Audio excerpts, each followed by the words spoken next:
a 1 hour MSQ video, and like there's these weirdos on the internet I like talking to Final Fantasy, talking to about like with. It's our fault. Yeah, well done. yeah. It's just y'all's fault. It's just y'all's fault. Okay. If y'all had like played the MSQ day one, we could have done this a lot sooner. But oh my, Kyle, I cannot believe as I head for the record button. I cannot believe the stalling on display by everyone here except for Grinding Gear. We are known for one thing: stalling. And we got the MSQ the done tables before. have turned. The round tables have turned. Today. We did it, everybody. We're no longer stalling. Jesse's leaving in anger. He's back. Wait, I always give it a week. What? Okay. I give it a week. That's it. I think I'd give it 6 days. Yeah. That's not a stall. That's okay. That is, yeah, that's just tradition. That's ahead of tradition, because 2 weeks is the like traditional. Yeah, that's too much. Fuck that. Yeah. Well, we're kind of there too, because it was like, well, we don't know. Like, why would I want someone else to tell us how this went now at this point? Yeah. Let's get in there and make our own decision. If you haven't done it in 2 weeks, weak spirit. My favorite thing was a comment over the weekend that said they're mad at us for getting in on what they referred to as "quote unquote" the Final Fantasy grift. And I was just laughing because I'm like, we've never gotten a video out about the MSQ faster. Like, so even if we were even if there was any truth to that, the video literally came out too soon to have been a jumping on of any bandwagon to any popular opinion. Yeah. So I left it ages to avoid that kind of criticism because it was frustrating. So I didn't play for like 9 months after I quit WoW, something like that. Oh yeah, dang. Oh yeah, it was ages after everybody moved over to 14 that I dipped in. Yeah, same. Took me a few years. You took a lot of badgering. I did. It was every Race to World First event. When we get to the WoW Race to World First and all the casters download Final Fantasy XIV and crash the games, crash the players. We totally wiped out all of the Race to World First downloading Final Fantasy XIV. Like all the raiders got disconnected. We did that. We got in so much trouble. They now limit our bandwidth hardcore. Well, thanks for making time and coming back for another MMO MSQ Roundtable. It's the same crew as always. You're listening on audio, but I'll go around the table anyway just to cover my bases. Jordan, you might know her as OK Mage, is back. Hey, OK Mage. Hello. Thanks for joining us. Jesse Cox, also known as Jesse Cox, is back. We're having an earthquake right now, and it's hilarious. Is that why your camera is moving? Yes. Yeah, If you're wondering why my camera was shaking, I was looking around because the earth was shaking, and that was hilarious. Sorry, it's fine now. But wouldn't it be LA, great? baby. I'm glad you're okay. Wouldn't it be great if fine. we all got It's natural just- disasters that were really on brand in a row? Like we got hit by a hurricane following Oh this. yeah, and we then had some the Valley Garmonda action. Yeah, and then the Europeans got, I don't know, attacked by soccer hooligans. Like that'd be great. Yeah. Malagramonda action. Yeah. Soccer hooligans. It was an ad during the phase. I mean, how casual you are about an earthquake happening. I would be gone.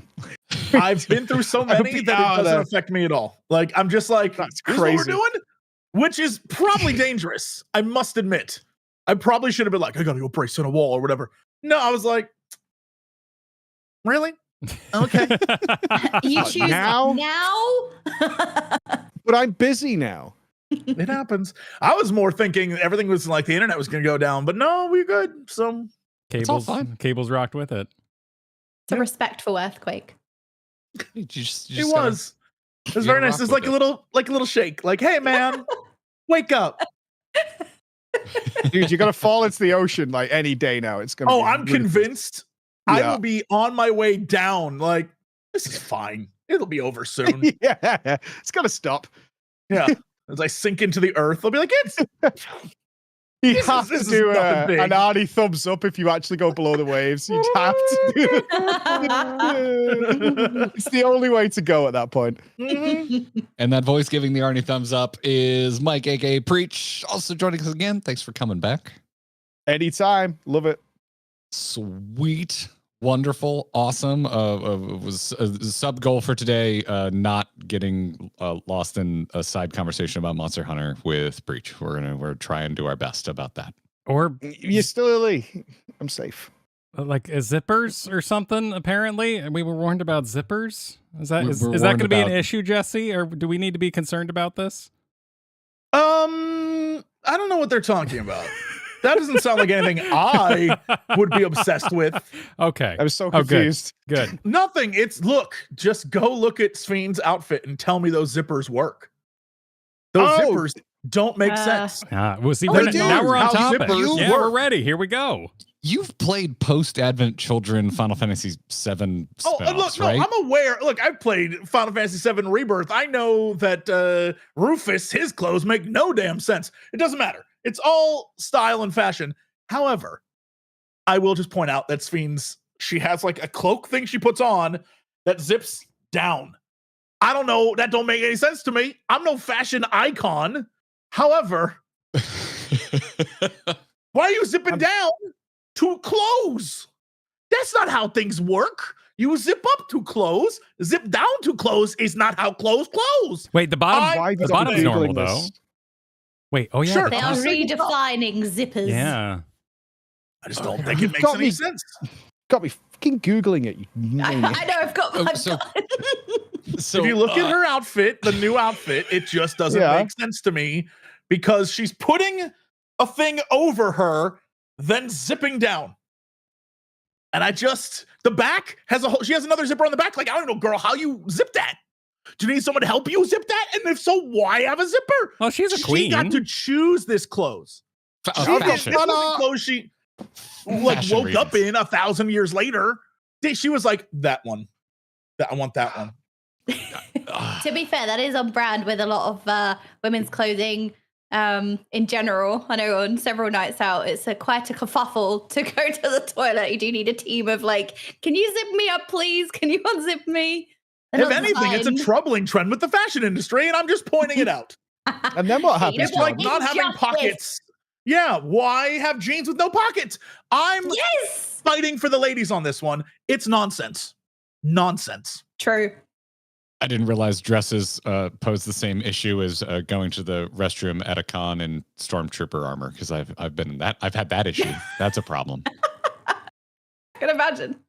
Yeah. No one's looking out for the stormtroopers. Those guys, that's barely even armor. Okay, They wait. got to put it on. They can't pee. Hold on. Honestly. Yeah, just pee in the suit. This whole conversation is ridiculous. However, look what I just found on her shoulder. Oh, yeah. She's got That's zippers normal. everywhere. There is an optional decorative zipper. Sure, that's for pockets. You could put a lipstick in there. Like There's you, all kinds of stuff. oh, you going mean there. like attachments? That's like an expansion slot. Yeah, she's like a bat utility cloak. That's what it is. Okay. Have you never purchased a shirt and then there was like an extra button sewn onto the shirt? Well, yeah, Oh. but that's for like keeping your button for later. There is 100% this it's like the rich person tax. If you buy anything over a certain amount of money, there's gonna be random shit attached to it. I remember one time I was in Vegas and it was Evo. We were living high. We were doing the best. And we went into the shoe store because we were like, let's go down the shoe store. There was a $500 pair of shoes that was a normal ass pair of shoes, but had a zipper on the side that did nothing. And all I'm saying is that's the experience I have to now associate with this. That what Sphene is wearing is probably the most expensive thing you can buy in Solution 9 at that time. Yeah, it's the microtransaction cosmetics for the fashion industry. It's true. Throw a zipper on it, charge extra $200. Those are the rules. It's worth it. I learned that from the Devil Wears Prada. They're gotcha-ing the amount of zippers on clothes. Yeah. I actually saw a dress predominantly made out of zippers over the weekend because I made a rare mall visit. Careful. And how much was it? Careful. It was in the most expensive store that we perused. So, yeah. Yeah. I'm pretty sure I'm correct on this whole thing. Yeah. And I was like, oh, that's cool. And Katie immediately goes, and it's probably over $1,000. And you know what? She was right. She was Yep. totally right. Absolutely correct. So yeah, this is a poncho with missing material that probably costs more than a poncho that would do a better job. Yes, I mean they're giving out Sphene. normal shirts and stuff. Your character just gets them for free. You said that like it was a conspiracy, like the normal shirt conspiracy. Like they're giving out normal shirts. They don't want you to know this. Who is they? I don't know, Well, but they don't want you to know. Who is they? that they're We know giving who out they is normal now. shirts. We can We're go aware deeper. who We can they go is. deeper because there's a man in a back alley making a manga of the raids, and only if you defeat his made-up ideas do you get to dye your clothes. His non-canonical nonsense restricts your ability to dress up efficiently. There are going to be so many cosplays of this outfit, though. At FanFest. Oh, It's yeah, gonna dude, be absolutely. crazy. Absolutely. The The chain. Gaia Sphene combos at FanFest are going to be just like insane. Absolutely insane. And they're going to charge so much for that outfit on the store, by the way. Like when they release yes. that, they're going to be like, oh, yes. However much they want, I'm buying and it. they will sell it. I'm the problem. Yeah. People gonna are make- hungry for that Sphene play. Gonna make more money than a dinosaur in World of Warcraft. Like it's just gonna Oh. fly off. That's got to be shelves. out of date, right? There's a bigger dinosaur now, isn't there? Well, There's always a bigger dinosaur. they Yeah. sold one for Mhm. real money last year. Yes, but Which it I- was the exact BFA one, right? It was a recolor, I believe. Okay. It was slightly different. I think instead of having a repair on one side, it had a mailbox. So Damn. it was auction house mailbox. Damn. So it's pay to win. Unbelievable. Actually, if you compare it to the cost of the coin, it was cheaper in gold value than paying gold for it. Oh, there we go. See that we Yeah, got the perspective on this gymnastics panel. people were like fucking hoop the hoop. Yeah, there we landed go. it. Yes. Technically, from a certain perspective, it's cheaper Perfect. than paying gold. Love it. Mhm. Mwah, gold medal. Thank you very much. I saw lots of arguments about that stuff. People like, okay, if you twist it this way, yeah, it's a good deal. It's a really good deal. While And I'm we're buying on it. while we're on fashion talk and moving in a linear fashion, did we introduce everybody, Garrett? Are we good? We good? Where everyone but you and me, Oh, everyone yeah, knows hi, you. everybody. Everyone knows that this is going out on our normal feed. Yes, I would it's our hope they would feed. know who Garrett and Kyle are. It could happen. Like and subscribe. Yeah, like if you're here like by accident, welcome. There's probably links near where you clicked. You can find more information about us by clicking those. Are links. we in the camp, let's give Baby King a new poncho, or do you believe he's a good king because he refuses to upgrade his poncho? I'm still making peace with the fact that I cared about his character in this patch because most of Dawn Trail have been like, why did we even make this character? Why did we need this seemingly needless complication? But after 7-2, I'm like, oh damn, they actually used that character pretty effectively. I'm kind of into King Baby now. So yeah, give him a new outfit. Everybody should get new outfits. Like a bath of lava. He would look great in that. Oh, okay. So you're still Ooh, not wow, on. you're not over him You're yet. still not How about could you? King Lizard Baby. I hate that little rat-faced gremlin. I can't wait for him to go away. So upset, but he's so cute. You just hate anything cute. True, I don't 20 hate you. 24 Yeah. and 25 has been the year Gotcha. of challenging my suffering of child characters after Dawn Trail and Monster Hunter Wilds. I've been really struggling to accept what I see as annoying child characters in my video games. Valley Garmonda is just like me. Yeah. Oh yes. Murder, like wants to murder for fun. Anyway, I just want to pose like the overall question. Like, did you like it? Did you love it? Do you want to set it on fire around the table? 7-2. How did you like it? I'm gonna throw to Jordan first. I really enjoyed it. I feel like what I really loved was the cutscene when we meet Calyx for the first time. I feel like the animation department has done an amazing job because the facial expressions and even the subtle movements of the characters. So Real Sphene has a kind of a nervous tell of her anxiety where she kind of holds her arm behind her back kind of thing. And they even went the extra mile to make the endless, or not the endless Sphene, but the new Sphene have that same gesture, but in a menacing way. So there's so much detail, so much attention to detail, I feel like. And I do feel like it's ramping up in quality in terms of the cutscenes, like I was saying, and interest as well. I think Calyx is interesting. He reminds me of L, actually, in Death Note. And he has a point in a way. So he's a villain that I can kind of get on board with in terms of, this is medicinal advancements are always trying to extend our lives, right? So this kind of makes sense as like the next stage of human evolution in a way.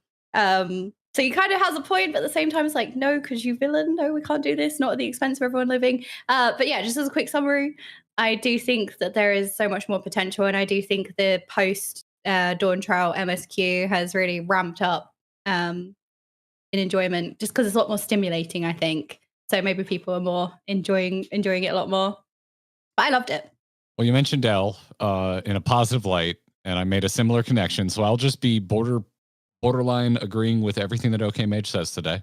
She's absolutely right on the money and enjoys the correct anime. That's actually the only anime I've watched, and I loved it. If you're only going to watch one. Why not Sailor Moon? Sailor Moon is all of I FF. did watch that as a kid, to be fair. Kyle will do a workshop after the show just about selling you on Sailor Moon, and also why it would help your understanding of Final Fantasy XIV as a result. That's a workshop that Kyle gives daily to random passerbyers on the street. Very influential. Breach, what about you? What'd you think of 7-2 overall, story-wise? Way better. I love that they were like, oh, the Coeurl place. We're past that now. Let's just put that over there and forget all about it. Like, that's all done. I love that they just started wrapping everything up, that there was potential loose threads that were dangling around. They were like, that's done with now. The disease thing, all right, we poxied the crap out of that. It's all good. Don't worry about it. And they just put that all to the side. They got rid. I was really surprised that we got rid of Evil's Fiend so quickly, because I was expecting, the theory world, we're going to have this whole like Garnet dagger sort of civil war type breaking out. Like one queen is going one way, one queen's going another way, and where the people are going to, because they were trying to, get people to take on the new regulators. And instead they were like, nope, not doing that at all. In fact, we're just going to have get rid of her really, really quickly. And now we have just modern, the real Fiend. She's going to chill and do her thing. And we got the new villain. He feels temporary to me. I kind of like him. He's got some interesting things going on with him. In particular, that he's like one of the original Endless. He still seems like he's sick. Almost like they did a 1-for-1 copy of his body, because he's got like the IV like attached to him. So he was diseased and ill when he was real. And it looks like he basically just duplicated himself or was part of that program. So is he endlessly sick? Because let's face facts, he's not the healthiest looking person that we've ever seen. So I like that element of him being almost, maybe he's perpetually unwell, which is more of a motivation for what like Jordan was saying. So that's got some really good implications. But that was overall, I just thought it was really cool that they got focused. It felt for the first time since Dawn Trail that they were really focused on where they're going next. We've tried all this stuff. We can see what you like, see what you don't like. And now these are the 1 or 2 lanes that we're focusing on going forward. And you can kind of put all that stuff away. And that's what I took away from this, is a very Stormblood copy almost, where I hated the initial MSQ of Stormblood. I was like, this feels really weak after Heavensward. Like, it's just not even close. And then in the where we are now, they got very focused on what they're doing and like, okay, we get it. You don't like these things. This is where we're going. So that's why I took away from it, and I enjoyed that a lot. I was left with less mystery as to what's coming up. Like the last MSQ we saw, real Fiend come out, and I was like, what's she going to do? Where is that going to go? And this one I was left with more like, oh, okay, we're moving on to the next expansion, and it's going to be laser focused on the things we should be interested in. And for that, it's a huge win in my eyes compared to where we've been before. Damn agreeable statements. Jesse Cox, are you going to provide us with some balance and come swinging in with the 7-2 sucked, burn it all down? No, I will start by saying I'm going to do a little, I don't know if this is a shout out. I'm going to call out the Final Fantasy XIV creator community and just say, I noticed a trend a little trend that tells me why I know that 7.2 is good. There was a time period post 7.0 through 7.1 where every damn video was why this game sucks and why it's dead and why I don't play it anymore and why this is the worst game I've ever played and why Yoshi P pooped on this game and why Soken isn't trying anymore and whatever the hell it is that they made videos on. Whoa. And here's the crazy thing. I this morning saw a video was something, I don't want to give the exact title, but something along the lines of like, thankfully Dawn Trail means I don't have to play this game anymore because I hate it or whatever. And it was 2 weeks ago. And I was like, damn, that might be the newest one of these I've seen. So I went to the video, looked it up. It said posted March 24th. And I was like, curious, isn't it? March 25th, patch comes out. Now all the discussion is about what's, going on with Calyx, whatever his name is. What's, preservation's plan? What, is going on with these jobs? Boy, I don't like the changes they made to this job or that job. It's normal, everyday stuff that people talk about in the community. And all I'm saying is there was a while there that all the discussion was being focused in one direction about how bad it is. And I'm not saying it's because that's all the content that was made, but it kind of feels like it. And so now when people are like, oh, I like it again, suddenly all that content dries up and the community as a whole isn't really freaking out about like the story anymore. Everyone's suddenly like, can't wait to see what they do with it. And it's like, yeah, that was it was going to be that way the entire time. Y'all got real worked up over a whole bunch of nothing. And I'm just going to call them out on it because it was very obvious to anyone who has ever played any other MMO that it happens all the time. And that's just the way it is. And I think there was a weird, look, I was in WoW, not as long as these two beautiful folks in front of me, but all right, I take that back. But admittedly, what part are you taking that's back? the content creation. Beautiful? That's the content creation thing over there too. It's kind of with all MMOs. There is a lull, and when there's a lull, the content you create is like, why is this game terrible? Someone explain it to me. And then everyone explains it to you in the comments, and you're like, yeah, no, that's good. All right, that's my next video. Here's why I think it's terrible. I'm just saying, that's what it is. So I'll call people out on it. I have a question though. Did you guys get bombarded to make those videos? Because I did. I'm like, no, it's fine. And people were like, Mike, you need to you need to do this. You need to. I was like, no, it's fine. I checked the numbers and it's like, this is normal FF14 patch cycle numbers. Like there's nothing strange happening here at all. I'm not saying it's amazing, and it's not Shadowbringers and Endwalker, but like that took years and years to reach that, guys. Like that's not going to be what's happening. And people are like, you have to make a huge video. Like I spoke to Soken last week. I got to interview him. And I was like, you got to bring it up. No, like it's fine. I'm absolutely not doing that at all. It was infuriating how many people wanted me to make that video. There's a lot of people that just also want things to fail for the sake of them failing so they can talk about how they failed. And there's Final Fantasy XIV, WoW, Guild Wars, these like long-term MMOs aren't going to dramatically fail. They exist and they will continue to exist and fans will continue to play them. And the whole idea of like, this is it, they've ruined it. It's like, no, calm down. It's a patch cycle. This has so much, like, we're restarting the story.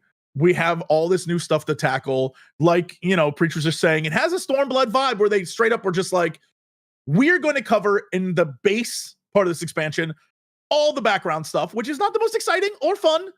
But in the patch content, we're going to slowly unroll where we were trying to get to. And that's where we're at now. And yeah, it sucks if you're like, I want my story now. It's also different than what they did for Shadowbringers and Endwalker, where they structured the story a little differently. They're doing a new thing. And I get it. If you say you don't like it, it's all personal. Enjoy, baby. Enjoy what you love. However, there was a lot of stuff that was created that was just like, here's why it's terrible. It's like, your reasons are personal. Like, bless, I love you for it, but that's a personal reason, and I'm not going to hate. But the community as a whole is picking up a vibe. And I just want to say, hey, it's nice to have you all back. Thanks for bringing the smiles again. It's nice that you care. That's all I'll say about that. 7.2 is great. It's fun. Resisting the urge. It can also be hard if you're a one gamer, right?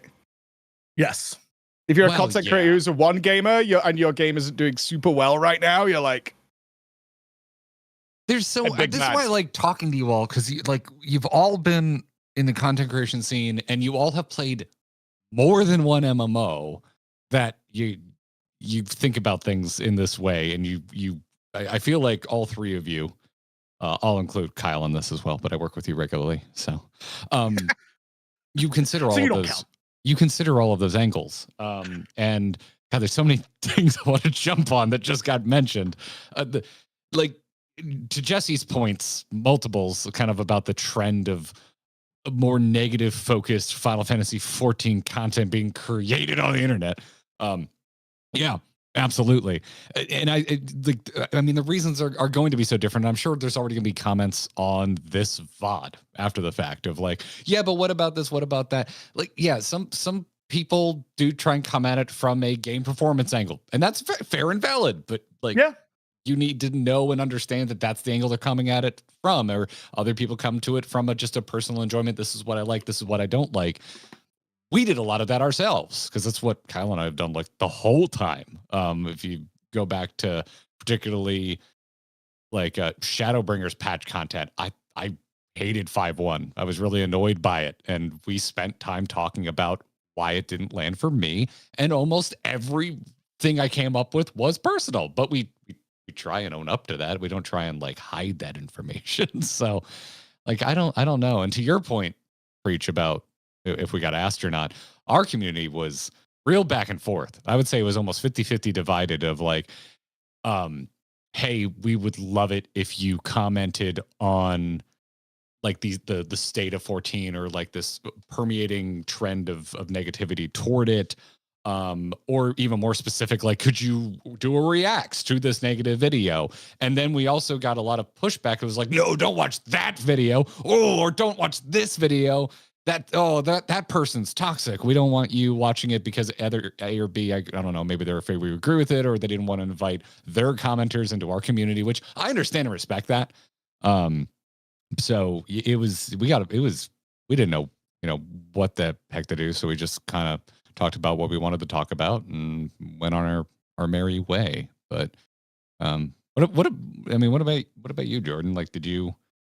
I'm sure you were aware of the negativity. I feel like, I don't know, we've been friends now on the internet for about 2 years and going. I would say that what I know about you is that you have a really good ability to just kind of ignore that stuff and enjoy what you enjoy and move on if you don't enjoy something. But let me know if that's a wrong read. No, that's very true. I kind of exist in this little bubble where I'm in my own little space, and I have my own unique experience, which is why sometimes the blind playthroughs are really good, because I just exist in this safe little bubble.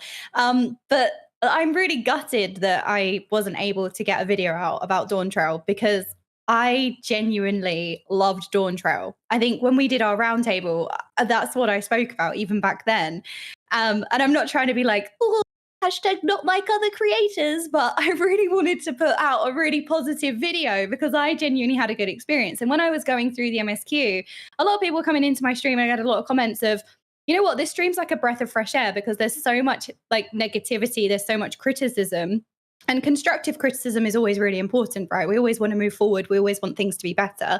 And when you're passionate and you care about something, and there are issues, this is your game, this is your home, you want to improve it. I can understand that.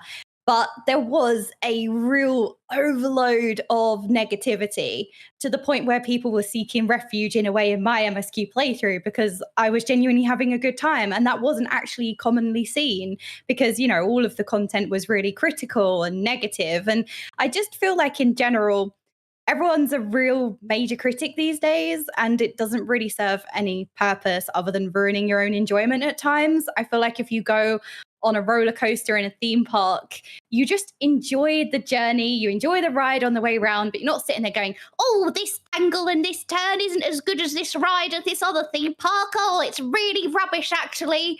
Just like relax, enjoy the ride for what it is. If you have a good time when you go around, great. But you That's could. all you could ask You could. for. It's the burden of knowledge, right? Like, I was having a discussion with one of my Warhammer buddies, And we were both kind of like, you know what's really nice? Not knowing a damn thing. Those gray knights are pretty cool. Why is everyone so mad? And having that lack of knowledge can be beneficial. To me, I think one of the big, like, sort of breakout moments in the community is we're getting messages that, whoa, your thumbnail's too spoiler again. It's like, whoa, oh, that hasn't happened in a while. Oh, people really care again. Like, people are really invested, and people want to make sure others' times are protected, kept innocent for them. Because through all of Dawn Trail, it was just kind of like, put whatever you want on it. Let's just get through this. Yeah, in reality, I think there's so many various angles, and I'm going to steal something you talk about all the time, Kyle, which is like sometimes players, particularly like single game players that get really invested in a single game, they play it for years on end, be it something like World of Warcraft, Final Fantasy XIV, Destiny, Warframe, go on and on. Kyle, you talk about like sometimes people just need an excuse for a breakup, and sometimes people feel like it needs to be kind of dramatic, and then they need to shout from the rooftops why they're breaking up with something, as opposed to just realizing this isn't for me anymore. That's the truest. And going and playing another game. Kyle has mentioned this. Very wise. I have been working with this man since 2010. We covered StarCraft together. We covered Heroes of the Storm together. We've been through some big breakups, is what I'm saying. We have been through some breakups. We've got some X's, and we've seen all the talks. Yeah. Some people love to make it a little dramatic. You're absolutely right. Like, yeah, you could just be like, we're done. I'm going to move on. Or you could make it a scene. And some people do love to do that. I will say, though, ignoring the content creation side of the community for a minute, there's definitely some things about Dawn Trail that I feel like absolutely there's a lot to critique. And I think all of us here for sure know that there's some issues here and there, be it some of the job changes they're making or some of the like the way they do patch content. Absolutely, I feel like needs to change, because everyone who said there was a lull post 7.0, 7.1 agreed times a million. If this is your game, then having nothing to do kind of sucks. I can be over here and be like, I got 80 other games I have to play. Like, this is great. But if it's your game, I don't know why they aren't immediately, 4, 5, 6 weeks after launch dropping the big open zone content or the grindy stuff, because that's going to keep people occupied, even though really it's kind of like, I'm not a big fan of grinding. I hate that stuff. But it's something to do and gives people a goal if they're an everyday player and they log in every day to do whatever it is they're doing. Plus, they have all the other grinds in there, and it'll feel like overwhelming, and that's what people want. They want to feel like there's so much stuff. It would have helped. But yeah, there's a weird thing they're doing it. Also, I have no clue what the overall arc of where we're going, because I know we were talking about here in the beginning the idea of 7.2 was awesome. We got some really cool stuff, like what's going on with preservation and who's the the background of all. But also, what is the? I mean, if we follow the trend of wrapping everything up in 7.3, I don't think we actually learned anything or did anything. So I don't think we can. It has to go further. But then, what does that mean for? There's like a lot. There's a lot of questions up in the air when it comes to the way they're running this expansion. We'll see. Like, honestly, who knows? But I'm excited that I'm excited. If that makes any sense. You're talking about story-wise there, in terms of beats or the content release? Yeah. I mean, not just content, but now we're talking story. The idea that usually they'd wrap up the story going into 7.3. We'd wrap it up, and then we'd get more for what's coming in the future. But honestly, it feels like a really great way to describe this would be Final Fantasy IX, which is what we're doing, by the way. In Final Fantasy IX, there's a tiered system of villains. There's like villain number 1, who is working for villain number 2, who is secretly working for the other last villain who shows up at the end. Like, oh, which actually technically then another villain at the very, very end shows up. But I 100% feel like, for those of you who know, our new baddie, who has his own theme, which I think is great. I love a good villain theme. Oh, it's a great theme. Yeah. 100% is Kuja. It's very Kuja coded. This dude is pure Kuja. And for those of you who know or don't know, there may be someone else in the background as well. And I definitely think that like that's where we're going in the future. I think this guy with his little pen, his evil pen, he's a nobody. He's gonna be like, you beat me, but guess what? I'm the nobody. Like it's gonna happen. 100% gonna happen. Yeah. So I'm you know, very excited to see where that goes. But yeah, there's a lot here that rings more like a World of Warcraft expansion than Final Fantasy expansion. That World of Warcraft's like, we're going to stretch the story to the end and then move to the next thing. And this feels more like that, where the main 7.0 wasn't a complete story. It like had a beginning and an end, but it wasn't like, you didn't feel like it ended. And now we're starting to get that ending and it's like, oh, okay. And it feels more Warcraft vibe and how they're doing it. So I expect this to go until the end. I don't think we're going to wrap up in 7.3. I had not considered that. I still... Do you not feel at least reflections? That's what kind of what we're looking at. I don't know. Pointing over there. Like, all these things we've got. Shameless plug, by the way. I just did the A Realm Reborn video and put that out a few weeks back. And having gone through that story again, the amount of time they spend on discuss, I can't remember exactly the term they use, but when they talk about like bringing everything back together and the amount of like reflection terminology they drop early on is crazy to me. And I was like, oh, so this is definitely the point of everything we're doing, is there's just people out there who love the idea of rejoining all the time. Doesn't matter who they are, they're just obsessed with this idea, to the fact that it wasn't Ascians doing it. When we were talking about it in A Realm Reborn, it's like people in Charlian, the whole, that Eureka, the whole island, the Vol Island, that's all research about that. So like, I have no idea where we're going with this. This could be a whole weird ass thing we're doing. I'm here for it. This could be fun. Yeah, my brain's. I had not really considered not wrapping things up in 7.3, and I think I half agree with you, because I still think we're heading towards more or less the current Sphene Calyx arc that we're now on. I think that's getting tied up in 0.3, but they dropped so many weird, like, we could answer this next patch, but why would you do that kind of vibes? Like, I don't want them to be like, we're going to pose a question and then immediately answer it. Like, one of the things I loved is they turned a man to sand, I think. Sand? Yeah, like dust or dusted something. him. Yeah.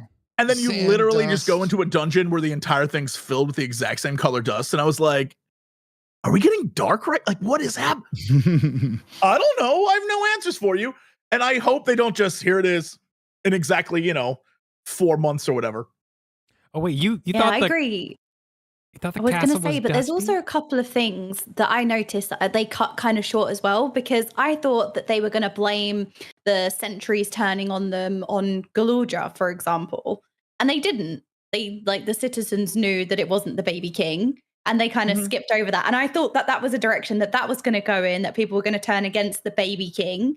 And then also, I thought maybe they would use Evil Sphene to kind of tarnish her reputation, because her people love her. So I really thought they'd use Evil Sphene to completely, ruin everyone's perception of her, make her do evil, villainous stuff. And then she's kind of maybe disappeared now. And I kind of liked her as a character. I liked her sass and I really enjoyed her time.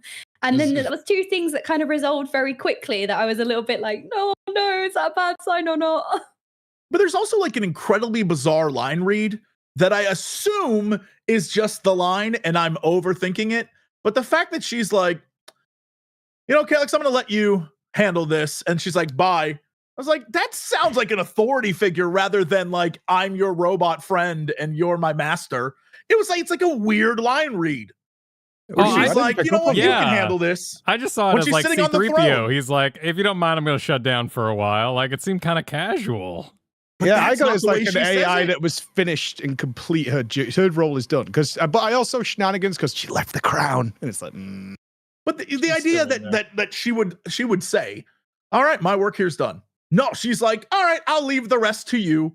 which is a weird phrase for that AI to say. That's all I'm saying. I'm clearly overthinking it, but it's like, maybe there's something else going on here, which is why I'm definitely like, nah, this is our Kuja kid. There's something else in the background that's even like way worse. Also, that crown, I'm with you. Don't put that on. Yeah, she's totally putting it on though. Yeah. Don't put that crown on. Well, that's a They're weird gonna one. be like, you should be our queen, and she's gonna like, well, I should wear the crown. Oh no. But Shale was cool with it, so Shale's a villain then? If Shale, like, not looking at her and, like, plugging in Christmas lights behind the chair is like, yeah, it's fine, whatever. That makes Shale a villain then. Like, what's going on there? No, I just think sometimes people in this game are like, don't worry about it. And you definitely should be worried. Everyone should be worried constantly. I was like, no, this isn't a thing. This is fine. You're like, okay. I was trying to find that line read. That's something. I don't know.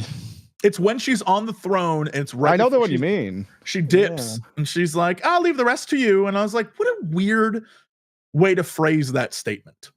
Because it seems like endless screen, right? Endless. You would say that to someone as you're like, all right, well, I'm going to go home for the day. You got, you know, you can handle this, right? But you say that to like, hello, my minions. You know what I mean? It's a weird vibe. You're putting thoughts in my head that aren't there. This is just pure propaganda from Jesse at this point. Then check this line that was in cutscene.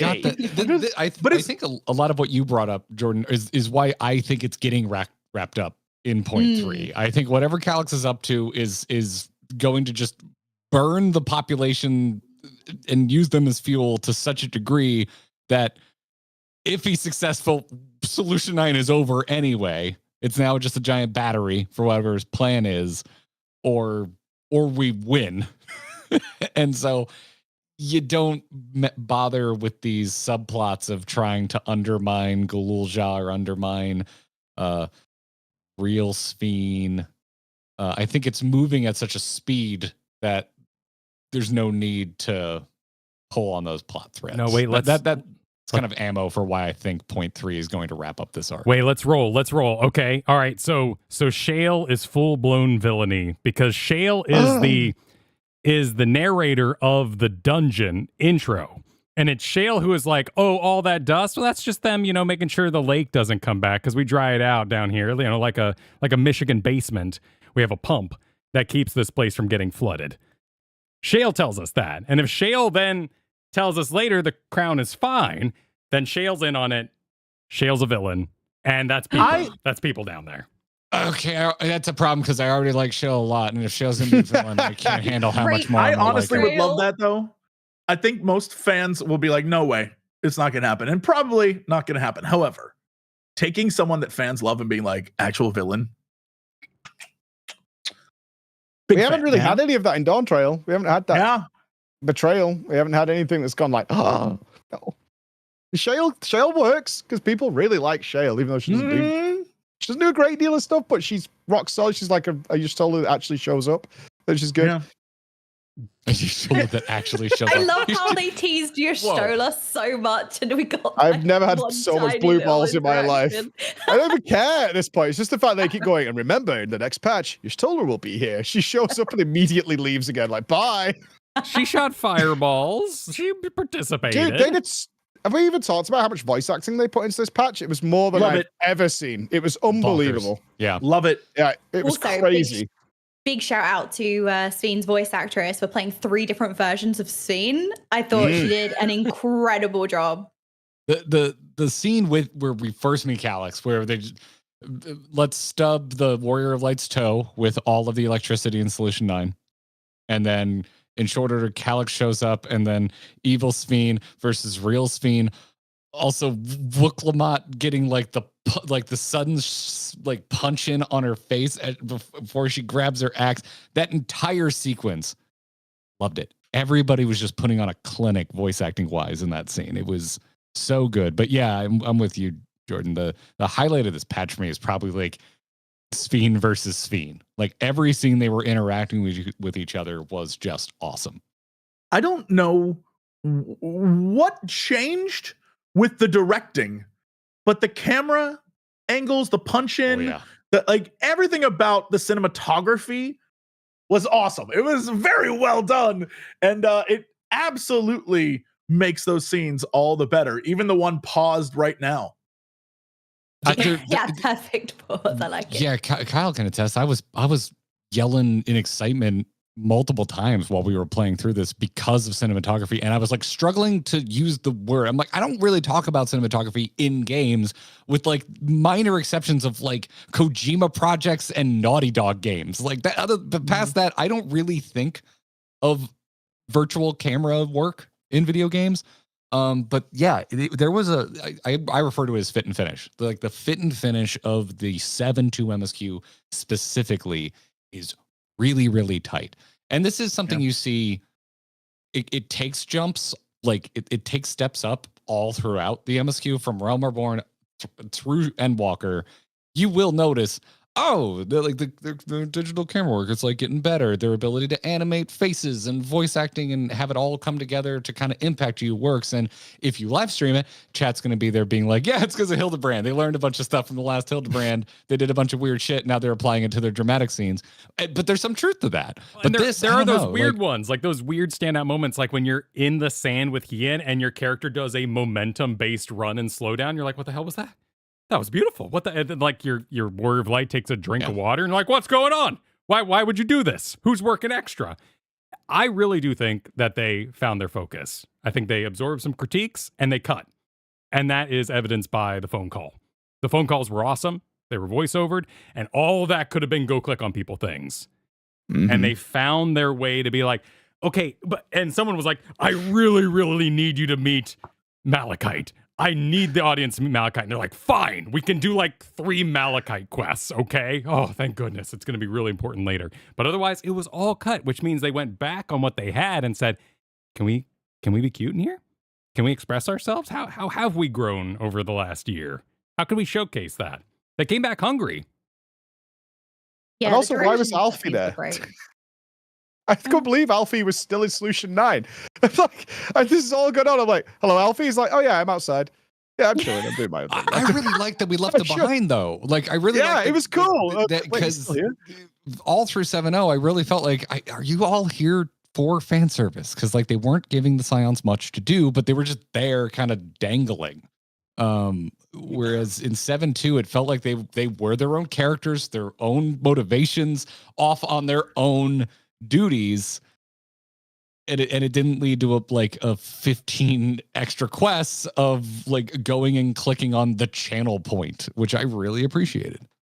I absolutely think Kyle just cracked the code, and it's hilarious to me. Out of all the rants, this is the one. The entire time we've played, we've had a damn link pearl in our ear. The fact that we constantly have to go see people is insane. Hey, I did the quest. Okay, cool. Like we should be doing more of that.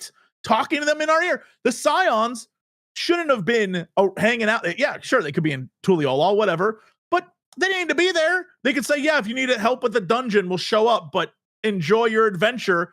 Boop. Oh, hey, Stola, how's it going? Okay, cool. Like, it would have resolved so much of the wasted time, and we have it, and they used it, and I feel like that should be a thing in the future. Like, there is most cutscenes could have been, yeah, I killed him. All right, cool, bye. And that would have been fine. And let's move on. I think you just cracked a code that really should be utilized more, because there's no reason not to do that. Well, it's voice acting. We shouldn't encourage can you just stand 1 meter to the side and make 5 phone calls while the rest of us just stand here? I felt very awkward of like, you guys stand right here. I'm just going to go here and call like 5 people, then I'll come back and go, okay, everything's good. It's like, that made, I don't know why, like my IRL anxiety was like, this is really weird. Like, this is not how I would handle this at all. It's like, don't move. I'm going to stand right here and make a load of phone calls. Then I'll come back to you. Just wait for me, okay? But it is like, if they could, I don't want to, this is going to sound like a poo-poo of WoW, but it's not. World of Warcraft is brilliant at taking things from other games and making it its own, and then making it better. That's like a thing they do. They steal all the time, and that's just what they do. Final Fantasy XIV should do that. Just absolutely lift the voiceover stuff from Guild Wars 2, where they're talking to you while you're running around doing the quest. So it isn't, we need more of that, where we're telling you the story while we're moving together and we're going to go get something done instead of standing here doing a scene. Yep, a lot of the 100%. scenes that we get, especially in 7.0, we're standing around talking when really we could have been doing something, getting the exact same information. There's very few scenes that, in 7.2, we got a lot of ones that needed to be scenes because they were doing camera work and there's cool. But a lot of the time in 7.0, it was like, I'm going to tell you what the quest is. Tell me while we're on the way. That would resolve so much of what people felt was kind of like back to Wuklamont. Yep. Yeah, Speak to her again. They do it in Yep. dungeons a decent amount. So. Really, there's a fabulous example of this right now with Split Fiction. They are nailing that dialogue wall. Because Monster Hunter Wilds still has like this. You're just good. writing. There's nothing going on, so you might as well listen. But with Split Fiction, you're actually like solving puzzles and doing things. And eventually, when you get back to those asides, and your character's like, "Oh, I care now. This is fabulous." Mm-hmm. Yeah, Look, I probably that wouldn't game's have been as annoyed by all of the Wilk cutscenes if I had a Deckard Cain wannabe in my ear while I was fighting monsters, as opposed to like 7 cutscenes in a row of him being like, "And Wilk, and the Wilk, and the Wilk, and the wyvern milk." The Wilk reveal was. Yeah, maybe we're all just impatient though too. Like No, Jesse's personal right, 'cause- preference. You see, it was a solution I think WoW came up with to a different problem, but the solution works in both ways. Like for WoW, nobody reads quest text. It's been inherently ingrained in every player since vanilla. It's like that box appears, you can't close it fast enough. It's like a test of willpower. And then they run into the problem of like, oh, we're trying to tell a real story now, and nobody listens to anything that's happening. So how do we solve that? Is like we just tell them what's going on while they're obviously running to wherever their pointer on the map is to kill the things. Yeah. I mean, tell them the story there. And now FF14 has a different problem, which and is it a problem?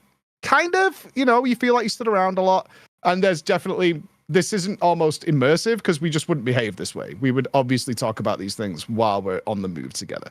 It'd be like the next advancement of the 5 text boxes you get because they're now accompanying you, right? When you see that, you're like, okay, I know exactly how this is going to play out. It's played out the same way for the last like 6 years or whatever. Go to the circle, click the thing. Where it could be a little bit more immersive and, even a checkpoint. And it's a naturally occurring conversation instead of we all go to the circle and now we stand and I individually click each person instead of it being a little bit more natural and immersive, which WoW has achieved for a totally different reason. But you can also apply it here to get a bit more of an urgency as well. There never feels to be much urgency in FF14 because you stand and stop for the most part when, Solution 9 is being shot up by robots and stuff. Let's stop. And then a cutscene plays. So I would love to see something like that implemented there. The trial had a very cute one of these with Real Sphene doing mechanic callouts and saying, "Oh, I remember this attack. Watch out for this. Or you need to keep moving." And that was so fresh. And that's where I really saw them kind of evolving that, because what we're talking about here is a balancing act, right? Like we also have the other extreme where you're in Mass Effect. They're like, "Go, go, go. It's the end of the universe." And you just kind of stop and go, "Is it though?" And you kind of stand there for a little bit and the world doesn't end. You go, "Oh, I saw it was all fake. Oh, you were faking it, Mass Effect." The weirdest Calling thought. the world end. Yeah. The weirdest thought that Sphene shot calling the trial gave me, which I've never in my life wanted this, but it'd be cute to do Wrath era heroic triggers, but in reverse. Like imagine you go into Zelenia Extreme and you can make it easier by freeing Sphene and suddenly she starts doing mechanic callouts for the Extreme. I thought it was unique in the normal version of the trial that she was doing mechanic callouts. I was like, I don't actually want Extremes to be easier, but now that you've given me a tiny taste of having in-game characters shot call for me, I kind of want you to do something with that. And maybe you could get cute with it.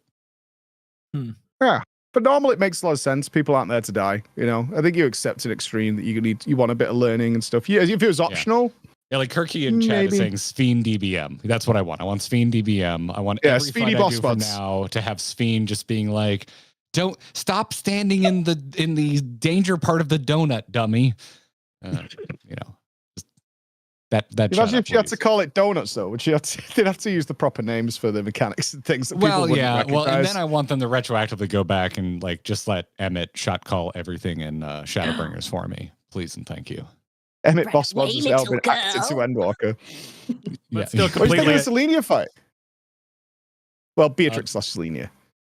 I thought it was really good. We just did the extreme. We spent 2 streams doing the extreme because that's a tough extreme. I liked it quite a bit. My biggest complaint is the two-handed sword isn't her two-handed sword that drops from the extreme, and it's a much lamer looking two-handed sword. Yeah, I straightened aside. It was This awesome. guy. Well, he's a Dark Knight. You know, you can't blame him for eyeing a sword. You can't at that show me an distance. awesome two-handed sword and then give me a much less cool looking two-handed sword off of that. I mean, boss. that is the MO of this entire franchise. The amount of times I've seen cool looking weapons that just do not drop from the boss in Final Fantasy is just the way it is. Sucks. But that's, yeah, I think that's because it's supposed to be special for them. But come on, there's so many cool weapons that I would love to have, but you just can't. They won't do it.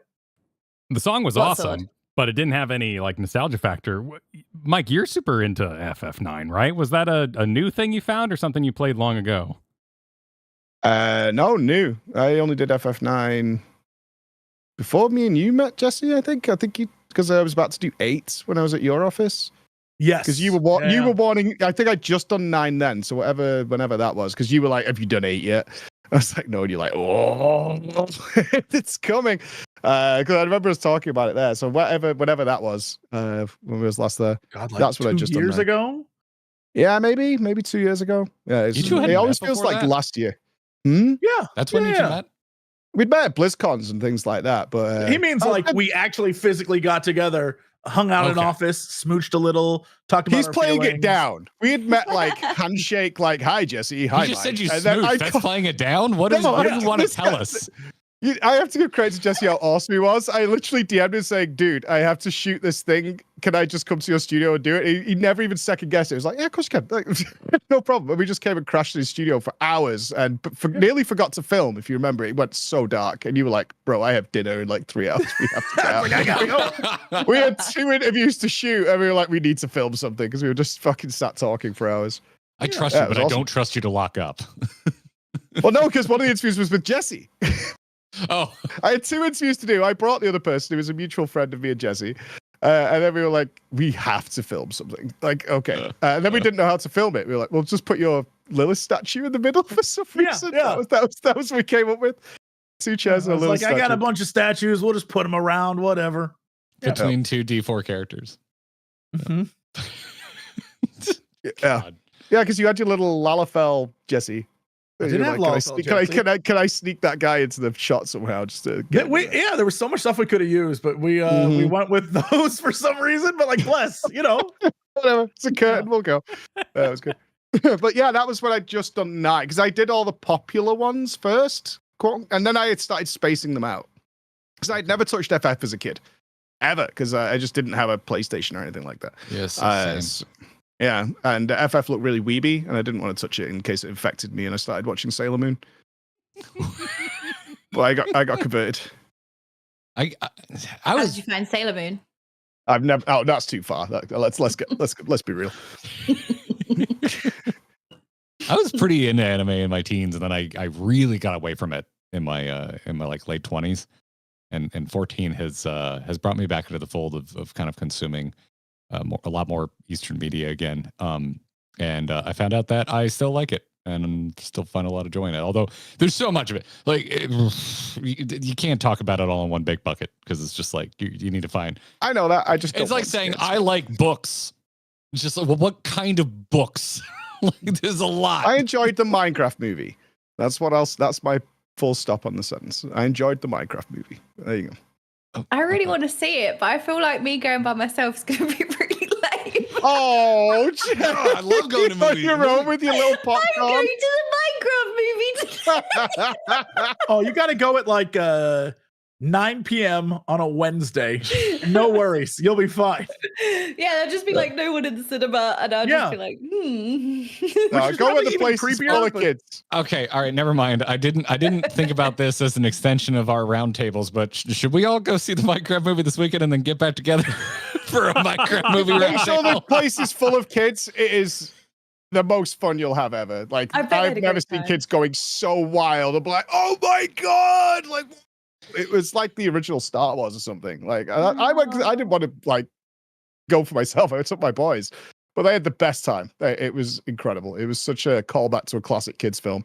It was great to see. Really good. Huh. Maybe I should. But I don't think maybe I this should give it a affects Calyx in any way. No. I was actually gonna. I was gonna throw. I mean, that's back why to, he wants to take. He's like, I'm gonna wipe out this world. You know made what? stuff I'm over endless it. so he can make Minecraft out of. You be their- better as batteries. Yeah, exactly. Is what I believe. Exactly. So he can said. power the Minecraft machine and living memory that's now abandoned. His own server. This is really His what own it's about. Exactly. He built his own server, right? It's an RP server, so he's got to be in character, and he just really needs to, Yeah, the Neo shows up and is going to put an end to all this. Like it all writes itself at this point. Right? All Yeah. this. I feel odd man out on one big cook that's happened already, which is like all the sand in the dungeon is related to the dude that turns to. That's just a dust. wild theory. I Just love there's it. I there's love it. sand It's in that beautiful. dungeon that looks the exact same. Seems like everyone's into it. Like, Jordan, I don't think you chimed in during that. Do you think there's any connection, or do you just buy shale at face value, saying it's from the dried out lake? Chilling. I did not get sussy vibes from Shale, but now I do. Now that you've spoken about it, I'm like, Okay. wow, But yeah, I'm 'cause totally how would she- influenced. But I don't how know. would she know all think she's that? fine. I didn't get the computer terminal that she was standing in front of with Golulcha. Like she read books. But like, how would she know? Didn't they just discover that was down there? I think Shale comes swinging in with this is where we need to go. This is the sector. I understand She's the the one who history of found it. it. Here it is. Yep. Jesse is so weird. full of shit. This is gaslighting to hell and back. So weird that she knew all that. I don't think I'm being gaslit so much as I think Jesse just like. How did she know all that? Really wants us to agree with this theory. Has anyone touched her?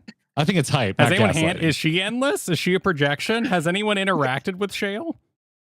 Does Shale exist? Look at the shot. Look at the shot Listen, right here Kyle, for the just live because audience. you want to touch Shale doesn't mean that no one like that she's not a real person. Just okay. continue this line of sus Ellison, man. Just keep it going. I'm Like, just saying there's a lot that doesn't make sense.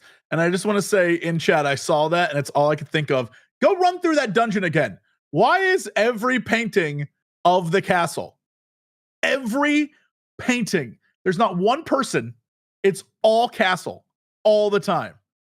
Go run through that. Look at the walls. It's like 50 paintings of the exact same Do you damn see how much thing. effort they put into the camera work? They couldn't make any more assets, Jesse. They were Or tired. it's They're on human. Purpose. Or It's on purpose. And they're cooking.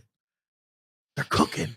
And you're All right. falling for it. You're so blind, man. You don't even Right. understand, Right, man. here it is. Here it is. Does that work? Your some research? He's one step away from saying do some research. Do your research. I looked it up online. There were links on Facebook. They took me directly to the truth, man. I love this cope because I was actually really disappointed by those paintings. I love the paintings in Void Castle because they're all like ripped up faces, like Beauty and the Yeah. Beast style. It's super informative, very immersive, and these paintings sucked. So They were hell all yeah, They were the exact same, like 6 paintings repeating over and over again. yeah. And then one painting covered. And when you look at it, there's nothing on No, that there's painting. nothing under there. All- Yeah, I did it. Yeah, All I'm saying is it's a setup, dude. We're being set up. love it. This is from the top Let's go. down. We're trusting everyone. It's preservation is one guy online. Nah, I don't believe that for a minute. That's not how it works. One dude is preservation. that'll buy. Well, then Not Shale needs Shale. to Not my be- Shale. Shale needs to be someone else because Real Sphene clocked Calyx in a second. That screen turns on and Real Sphene goes, "I know you, mofo." Like the second so Shale must have entered the fray. No, Um, unless Ooh. Shale was a little kid when Speen knew her, and the endless version is the adult version. And also, I hate that maybe the next time we're at this round table and he's right, we will never hear the end of this. Never. Forever you'll be like, There is no end to my power. She wouldn't recognize older Shale, but younger Shale, who she did know. I really Who wish she I had a hit. pen right now. Just to be like, yeah. It lines up. It lines up. We got too many hackers in the room because Ghoul-Ja is going to get a hacking war versus Calyx. And they're How's both that going little to be. boy know how to hack like that? All I'm saying is there's questions okay. we have no answer Well, to. he's got. Okay. That's actually Just has asking answers. questions, man. He's been studying That's his it. mom Asking this whole questions? time. Just We're good asking there. questions. All right, I am. no one, no one's willing to. Why am I the one who has to ask these questions? I'm making a wager right now. I'm going to make a wager right now. There will be like. All right, Jesse. I am so sure that Shale is a good guy. That if you are right, I will name the 7-3 Roundtable Colossal Cox Cooks. What? That's how sure I am that Shale isn't a baddie. She's a baddie, but not a baddie. I'll allow it. Okay. What's the vice versa, though, if you're wrong? If I'm wrong, it's called Jesse was wrong again. I was Nice gonna and say, simple. I was going to say Jesse has to Wrong come out to. again. Yeah, that's Jesse, him. no, Jesse, if you're wrong, you have to come out to the Superior Disney and drink at Epcot with us. Oh no. Oh, that's horrible. Wait, do I have to come too? No. Oh, Yeah, yeah, please. yes, yeah. All that booze in Disney. Oh no. No, not the Brazilian lager. Ow. That's the worst. Oh, the sake as well. Oh. Jordan, if you want to come too, we can get you cocktails and show you alligators. It'll be fun. Yes. Wonderful. Okay, cool. So Kyle, hold me to this. I'm making a Very note. well. Colossal Cox Cooks. Okay, sweet. I'm just That saying, is I gonna feel get like cut off in an unfortunate. there's a way. lot of fun room for them to play with, is what I'm getting at. Like they dusted a person and then never brought it up again. So I feel like that's going to have something that's going to happen. And I think it would just be cool if there was dust on there. Now, already, I was wrong. Last time we got together, I believe I was like, yo, wouldn't it be cool if in the basement they find like dead Sphene and the new Sphene is like another clone of Sphene? That is clearly not what's happening. But what if? You know, I'm just putting it out there. What if we get weird? We won't. They've been pretty like baseline of like, no, that's a good Sphene and that's a bad Sphene. But like, what if they were all fake Sphene? I don't know. That's where I'm at mentally. Is I want like some cool stuff. But who knows? Who Left knows? with They're gonna much, give us though. that. That's what I said earlier, right? Last time the end of the MSQ had loads of things that could have happened. This one seems kind of concise. We got a new guy. He's a bad guy. Okay. We got the crown. But other than that, it's like, all right. It was tidy. Yeah. It was very neat and tidy. It felt like a nice little Yes. bow of an MSQ. It's like, there we go. There's a couple of things we're doing, and that's it. There's nothing wild happening, right? It's Sure. not like we're going to see like Steiner return or anything like that. Like, you know, all these things people were hoping about. They're like, oh, he's going to come back. No, probably not now. You know, that's it. I do want to revisit Kona, because my boy Kona. Really? Oh. Yeah, because he Funny didn't moment. even win, right? And she has not done a day of work since she became the Dawn Servant. She has never even been back to Tral as far as, and he has run the whole thing, and he's just been like, oh yeah, and Kona's dealing with everything in Tral. She's just like, whatever. And I want to see how he's handling it. I would like him to go back and be like, where the fuck is Wuklamat? Like, what is going on, and why am I running this shit? Somebody's got to be a diplomat to the entire other nation they are now dimensionally fused with. She's the Someone's diplomat gotta do taco that. distribution. She's got like the most asinine nepotism job I've ever seen in my life. She doesn't do anything. Yeah. Well, especially in this patch as well. I kind of love how I know that the different characters kind of come in and out and kind of get benched on occasion, but I do love how the writers were sort of like, okay, bye, Wook, in this patch. I felt like it was really obvious of like, you're just going to kick you over there, see ya. And it as opposed to just kind of she has legitimate other things she's doing. I did feel like the writing style with Wook almost kind of listened to the player base, or at least the louder voices against Wook, and were very like obvious about like getting rid of her. But at the She same did have time, Oh no, go Oh, on. sorry, Jay. No, I was going to say, just at the same time, I feel like we as a character got acknowledged way more in comparison to previous MSQ. Like, we are directly addressed several times, which I found really interesting. You know, we get struck by the lightning, for example, and we get directly spoken to. Usually we're just like the cameraman POV. We're just kind of there. But we get directly addressed several times in the MSQ, which was really interesting. It was something I really enjoyed about it because it was a minor quibble for me in 7.0, but it was still a quibble, which was just like, you went through all of this pomp and circumstance and lore writing to explain the journey that Wicklemont was going on to be part of this contest to prove her candidacy for the throne and her validity for it.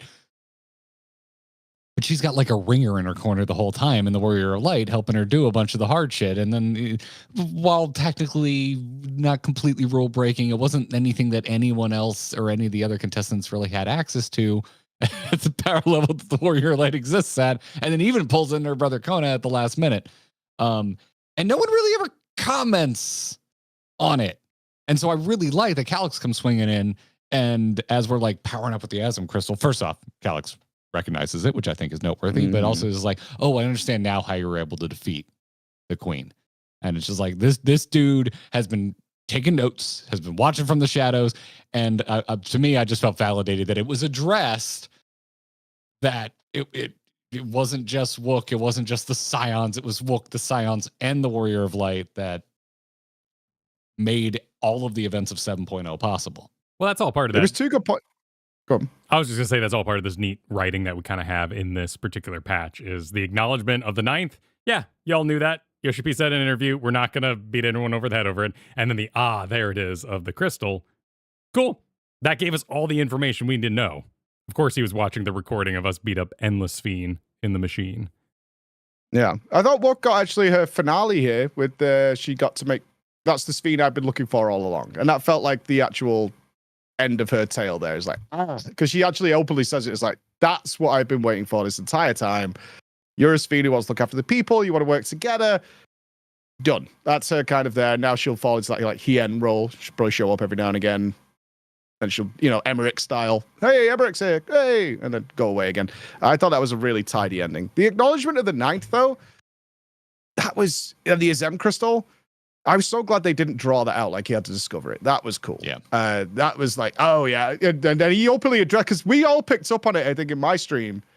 Obviously, my stream had already done it, and I was like, wait, did he just say the 9th? Like, what the hell? And then he immediately goes, oh, you thought you're the only one who knew? Dude, yeah, I've known about this stuff for ages. Yeah, he kind of comes in with that, and it's like, hold on a second, how do you know? And we're talking about Jesse being, right. I remember when we last we never said that. Just like kind of talking about Jesse Checks in the mail. being right or wrong. But on the previous roundtable, I remember us discussing, like, yeah, but wouldn't it be cool, if you had to fight your own shards? And when I was going through, and I was like, hey, he recognizes the Asm Crystal. They talk about the shards. They talk about the 9th. What if Calyx is a shard of us and it's our evil shard? I did kind of get that thing, and I was like, I'm very excited to do the roundtable because I wonder what Jesse thinks about that. Because that was something we discussed last time. It could, throwing it out there, be something. Yeah, Maybe there's not, but clearly something going on there. I don't know if this is one of those like behind it all there's an Ascian, which, whatever, we've done it.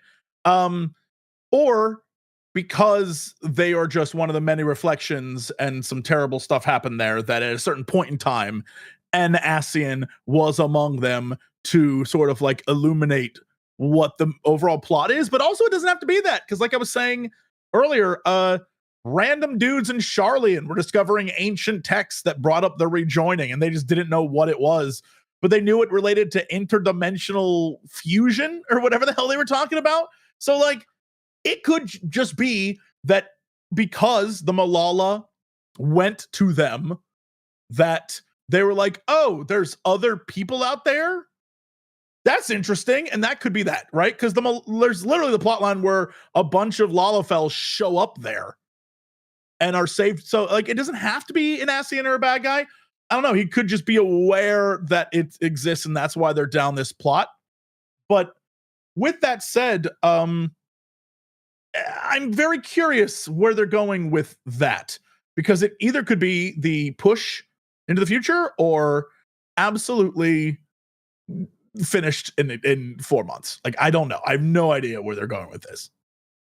Do you find it interesting? I've had this answer from my audience, and I'll be honest, I totally forgot because it was a very complex answer, that they referred to themselves as the ninth. Because it was interesting to me is that you would think wherever you come from, you would consider that to be the source. But they don't. Ooh. They're like, no, we know we're the ninth reflection and that this is the source, right?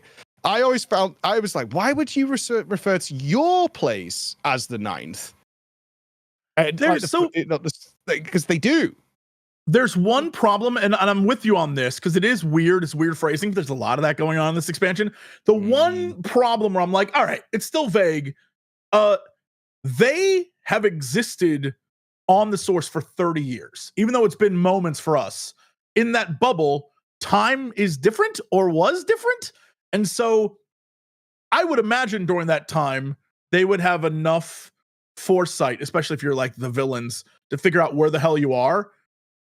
I would guess that much like us thinking about the void and it's just another dimension, maybe that's what they thought originally. Then they got here, and this is post saving the world, end of days kind of thing. So I would imagine that information is freely available. So if they're like a villain, they can look up, oh, they call this the source and we come from this place. With that said, we have no knowledge that they weren't just told that, right? It's a lot of vagaries that I don't know that we have an answer to. By who? Shale. It could be Shale. Shale, You have to have the prior secret knowledge, Ascian. right? To know that how many reflections there are, to number them, to then also know that you're the ninth one. That's knowledge that you'd have to be given. Well, we don't know that they know the totality of reflections. He just knows that he comes from a place called the ninth. You know what I mean? Like, you could be very right that someone just You'd told have to know him. there are 8 others to know you're the ninth, even if you don't know how many there are. Oh, sure. Yeah. We just don't know if he was told or discovered it or secretly knew all along. Like, hopefully we'll get real answers. But right now it's an interesting little tidbit to say, this is a person who is your next villain who understands the situation that everyone's caught up in. And so the problem is he would have to, because his whole villainous gimmick is, I'm going to go to each of the reflections and kill everyone to power my thing. So at some point in the past, I guess they were told about that in order to come to yours, or you're the first one and they discovered this is a process they can do to multiple. Because I don't know that we have evidence they've ever gone to other worlds. That is a lie, though, because there's a dungeon where you're literally in the void. It's a combination of their world and the void. So, yeah, I don't know. I have no answers for you. Yeah, it's just one of those interesting turns of phrase. Like you said, the phrasing is really weird this time. It's one of those things that you pick up on, and they know you do as well, because they talk about it straight away. They're like, wait a minute. Why do you know this? Why do you know that? And it's like, you wouldn't call it that. I don't think so. Like, that seems unnatural is what it is. It's an unnatural way of putting it. And that's why I was really thinking about what you said about the way Endless Fiend leaves. I was like, was that also unnatural? Because I think it's during that similar sequence. It is. It's that same sequence where there's a lot of phrasing going on that gets your brain going, wait a minute. What is happening here now? Hang on a minute. I need to drink this in, because it's one of the most important cutscenes in 7.2. Is not only do they drop Endless Fiend, they leave the crown there. There's all the revelation of what Calyx is saying. He recognizes the crystal. He refers to himself as an eye. It's like, there's a lot in that 2-minute cutscene that's like actually really important as to where it's probably going.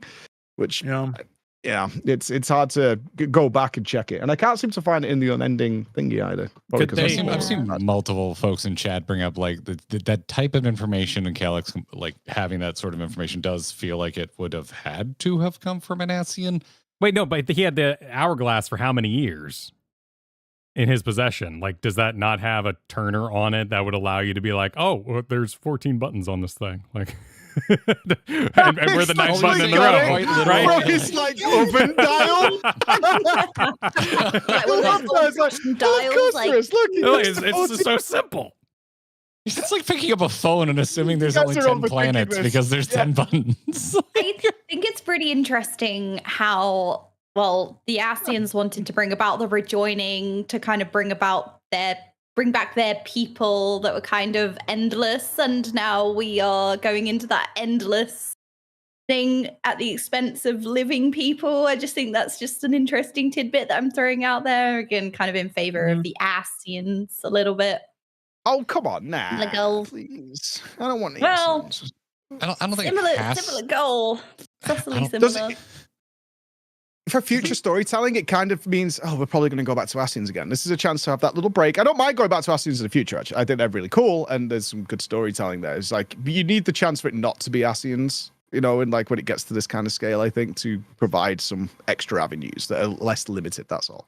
Then they also had they were responsible like for Lalafels too, weren't they? Weren't Lalafels kind of like jet setting off of the 9th at some point? Like there's more than one. during the fourth calamity, the Lalafels booked it to the 9th. And but here's the thing that I just realized. They still can travel. Man, their technology doesn't make a lot of sense to me sometimes. They have a portal that can take them to our world that exists in Tuliolol, that is underground in a thing that they've opened numerous times, or at least one time, because they drop off Cryol. Mm-hmm. So Yeah, maybe that's how they know about the other shards.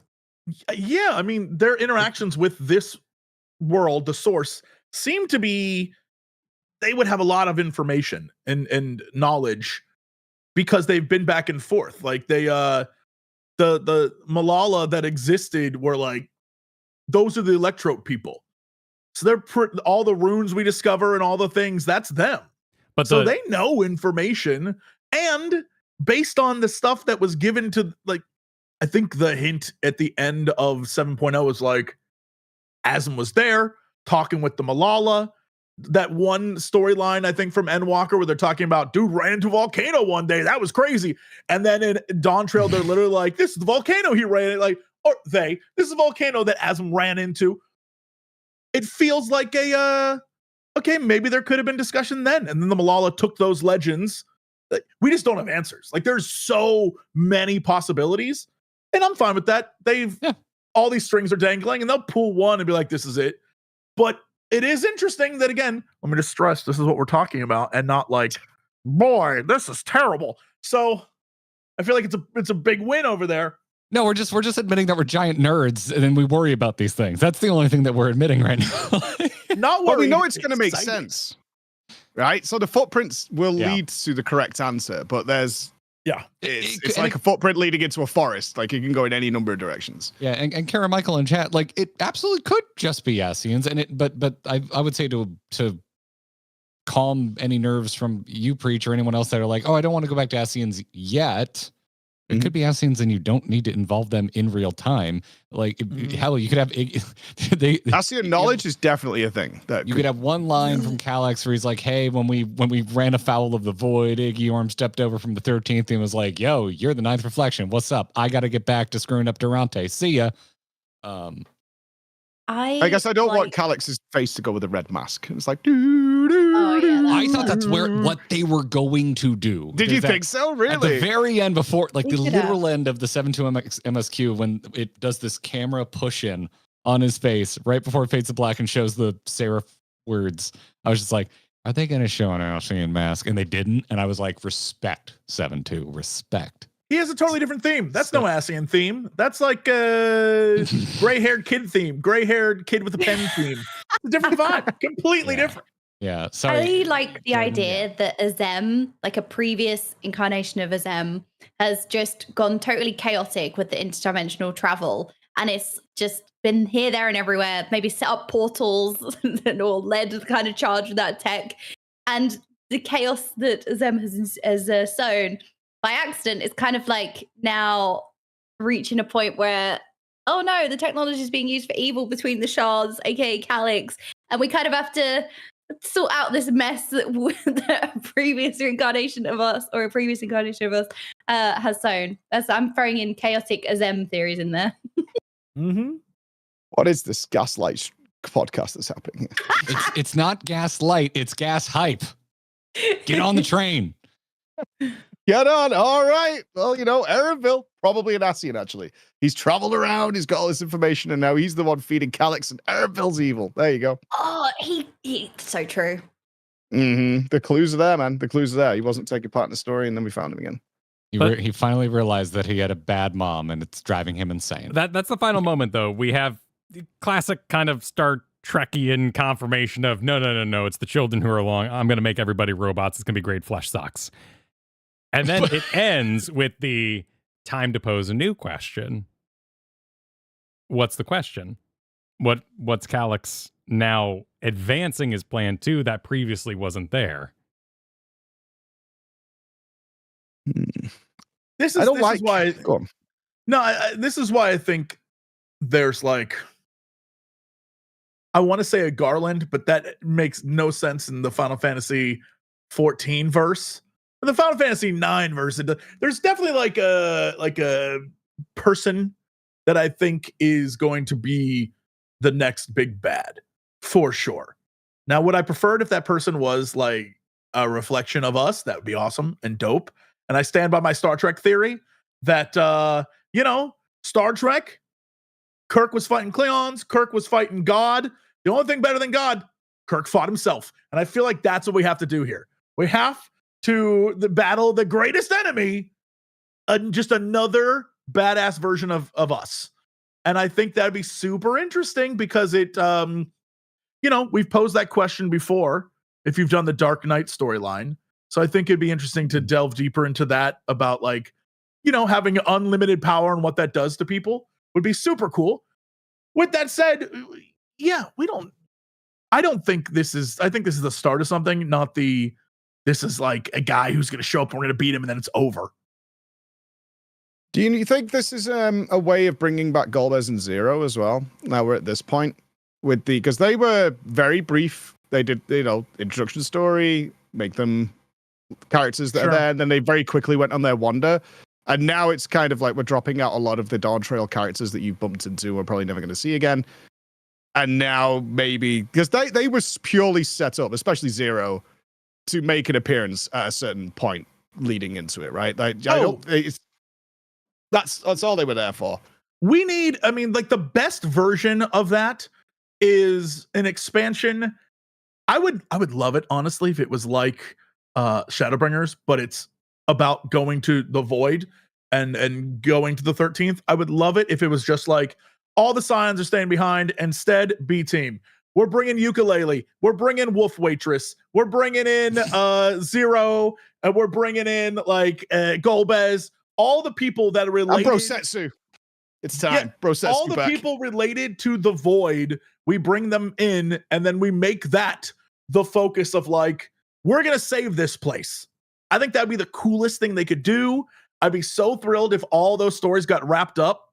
Yeah, sure, they can bring Gaia and Reen too. I don't care. But it's here for this one expansion. We're going to wrap up the Void story and save the world. And here's the thing. This is how you do it too. You start in Maricidia. Boom. You're welcome. You're welcome. Maricidia, ravaged by the Void. What a perfect entrance into a Void expansion. Yeah, because you kind of have the shards all separated, and then the threat is to save them because they're going to be rejoined. But then what if the shards individually all need to come together to defeat the big bad? And then you kind of have that playing in from the 13th, the Golbez and Zero, and then Reed and Gaia on the first. But all the shards need to kind of rise up and join in a way that's not rejoining, but they are joining in some kind of way. I said in my video, I was like, I feel like the next expansion or one of them coming up is just going to be called FF14 Reflections, because we now have so many different connections of how to get between the reflections without just having a door, right? They keep teasing it, and now we've got the key. Now we've got energy transfer that we did at the end of Endwalker. We have all these different ways of doing it without actually just being able to do it, and they all kind of balance each other out. So it would be an interesting mix of trying to do a rejoining without rejoining. Yes. To achieve... and I assume it ends horribly. It has to, right? It's like, okay, we have all the pieces over here to help this piece over here, and we could do this in here. You've got lightning, you've got void, you've got light, you've got all this kind of stuff going on. We could kind of maybe balance this out, and it's just we might accidentally cause a rejoining, which is something we've been fighting against for the last, since the game came out. And by doing this, we're actually causing it. And then Urassian pops up is like, dipshits, I totally tricked you, and you actually did it for us. Morons. It's weird that, I mean, as far as I can tell, there's only 2 Ascians left. And they're right now kind of the most boring ones, which I'm fine with them not existing. I'm fine with them dying, but like, yeah, one of them is Pasturat, and his whole thing is discipline. And the other one is Halmrut, which is fungal and plant life. Like, I don't care about either of those dudes. Poison Ivy was like cool. a gleaner though, because people were sus of Erenville very early on because wasn't there more than 2? Because I'm sure that there was an Ascian that was like a gleaner type Ascian. Technically, there's 4, but 2 of them were masks that were on Gaius's belt. So I guess the assumption would be like he just got the masks and let them live. Like, I don't know. My assumption is they're dead. Like, that's their storytelling. Like, look, we're not going to deal with those 2 ever again. But yeah, technically they could be around. But yeah, we just haven't seen 4 of them. But there are 2 that should be dead. I don't know. The 2 that are alive that we have no knowledge on are the 2 that are like, I preserve order, which I don't know what that has to do with this. And the guy was like, funguses? That's me. I'm the fun guy. Preach has a point. Funguses are pretty cool. Egon, the best Ghostbuster, likes spores and funguses. I And mean, molds. yeah. That's the trifecta. That's true. Like Yeah. kind of delegate, like you're gonna preserve order. You are gonna be in charge of mushrooms. Fungi. Hey, plants running amok is no joke. Like, plants can go pretty wild. Plants can cause some crazy shit to go down. They can do that. And order and discipline, first order, right? Star Wars, yeah. those guys can be pretty jerky too. Preservation could be about maintaining, but it doesn't make a lot of sense in like a Ascian way, because just going around and sucking people's energy to keep people alive doesn't necessarily bring about a rejoining. It's kind of like just a dick move, which, you know, maybe that's their vibe now because we got Fandaniel, so maybe. But I don't know. I feel like it would be much more fun to, if we have the remaining 2 or 4 Ascians, to use them in fun ways like Nero rather than the big bad. If that makes any sense. Like, they show up and like, oh my God, do we have to work with an Ascian? I think that'd be interesting. More so than, that's right, I've waited all this time to wait, all my friends are dead? What the hell am I even doing here? Like, we already had that story. I feel like we've done it. So I don't know. Who knows? There's a lot of threads to pull on for sure. Yeah, when we have Ascians that we haven't utilized a ton that are already up to speed, like we have Gaia, who is low grief. Like, you could, if you want to play with Ascians in a non-adversarial way, you already have one that is barely utilized, that is caught up on most of the goings on in this story. And most of them don't care, to be honest. Most of the Ascians, it was only the 3 main ones that were about the rejoining. The others are like, dude, I'm just doing a job. They picked me, and I get to live forever, and this is what I gotta do. And then once they were gone, we got Fandani, who was like, I'm crazy about ending the world. And so I imagine the others, if I was one and I got to have like unlimited power, I'd be like, nah, dude, I'm gonna go on vacation. This is crazy. You want me to fight this guy? This man killed a god. No, I'm fine. I got away with murder. I'm just going to go play Minecraft in the cosmos. Bye, everybody. Yeah. I'd be like, no, I'm out. And that's, I mean, I'm curious what they're going to do, because right now we're so vague on where we're going that there isn't really, I mean, it's all up in the air. It could be literally anything. Anything could be like. They weren't pointing us anywhere this patch. It was crazy. They really weren't pointing us to anything, which was unusual. Usually you always finish on some sort of epic cliffhanger.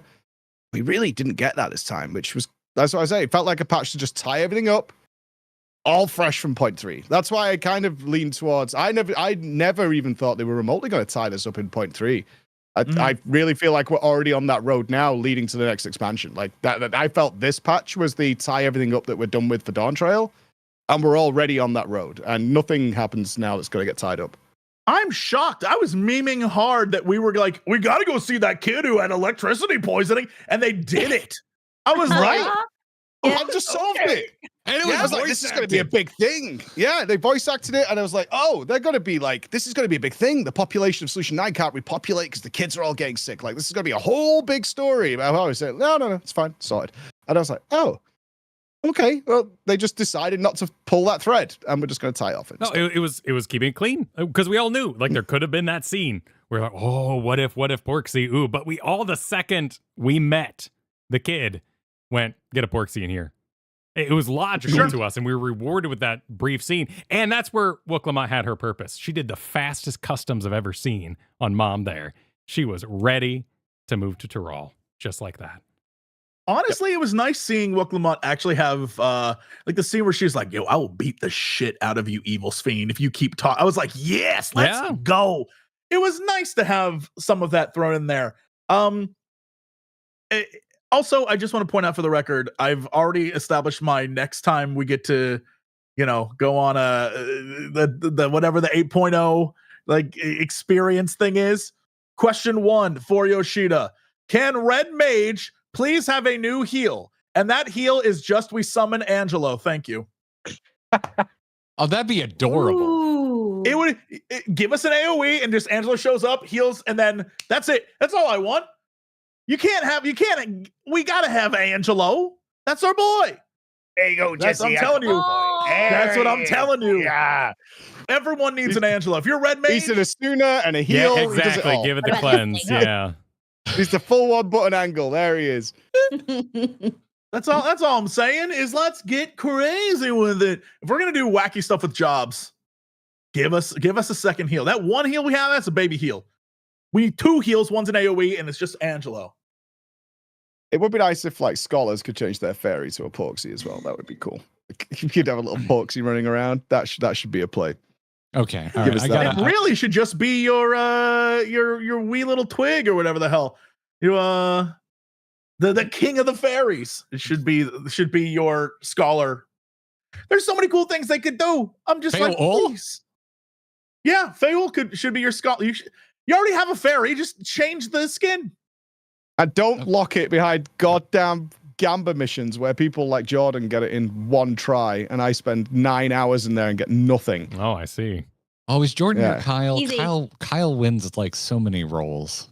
She So did a many. treasure map once and got the skin. We did it all day Yo. and got nothing. Oh yeah, the weapon. It actually Yeah. got worse because we did like one evening of treasure maps and we had 3 weapon drops in like 5 maps. It was crazy. That's Fuck. wow. It actually mean, got worse. brats. Sorry. That's nuts. Congratulations. All right. Show of hands, I guess, then, because we've been bouncing about. I need a count now, and audio listeners, I'll let you know who raises their hand and who doesn't. Who thinks Calyx is surviving 7.3 and is being carried on into 7.4 and forward? Raise your hand if you think Calyx survives 7.3. Is it just Jordan? Because I feel like Look, there both has to be one. Jesse and Preach, you two put this idea in my head. Oh, yeah, because I'm with Jesse. He's temporary as hell. Like, he came across to me super temporary. Oh. Like, he's like, I'm a sickly Listen, little listen, nerd listen. with a pen. but I'm with Jesse. Like, there's something way more going on. Because he's not, unless something really spectacular happens with him very quickly in the next MSQ, he's kind of boring. And he's just not got the charisma to get anything done, I don't think. Okay. I'm with Yeah. Jesse on the Kuja vibe. He's not dressed like Kuja either. If he come out fabulous, if that 6-pack was like well oiled, Then I'd be and worried. crisp, Right. then I would be concerned. Right. But the sickly kid with his little thermometer thing on his neck, he's out of it. And there's something That's else. not his going. final form. He's not wearing a thong. Well, that's a good point. He would have an endless super robot form like Sveen did. Why wouldn't he? Why did Sveen have a super robot form? I'm sure that'll be a fight if we Yeah. have one in 7.3. But I think the big thing they got across from the moment he zapped us through the entire introduction of meeting him, all this stuff, unlike other villains we've met, this dude very clearly sees us as the threat, and we do not see him as a threat. He is just another person to deal with for us. Because you're right, earlier you guys were talking about they're bringing it back to focusing on us, the player. And when you do that, now we see that this guy's like, the only person who can interfere with my evil plans is this asshole. And it's like, yeah, no, and we will. And so I definitely on my way. yeah, I definitely feel like he can't, and unless they do something dramatic and crazy, I feel like there's got to be more. I will be disappointed if Preservation is one dude. You know what I mean? Mm-hmm. Yeah, that's what I'm with you. Like, this is Preservation is this when we're talking about the thread not wrapping up in point 3. I think the Preservation storyline and where that goes is the remainder of the expansion. Like, that's going to be the main throughput.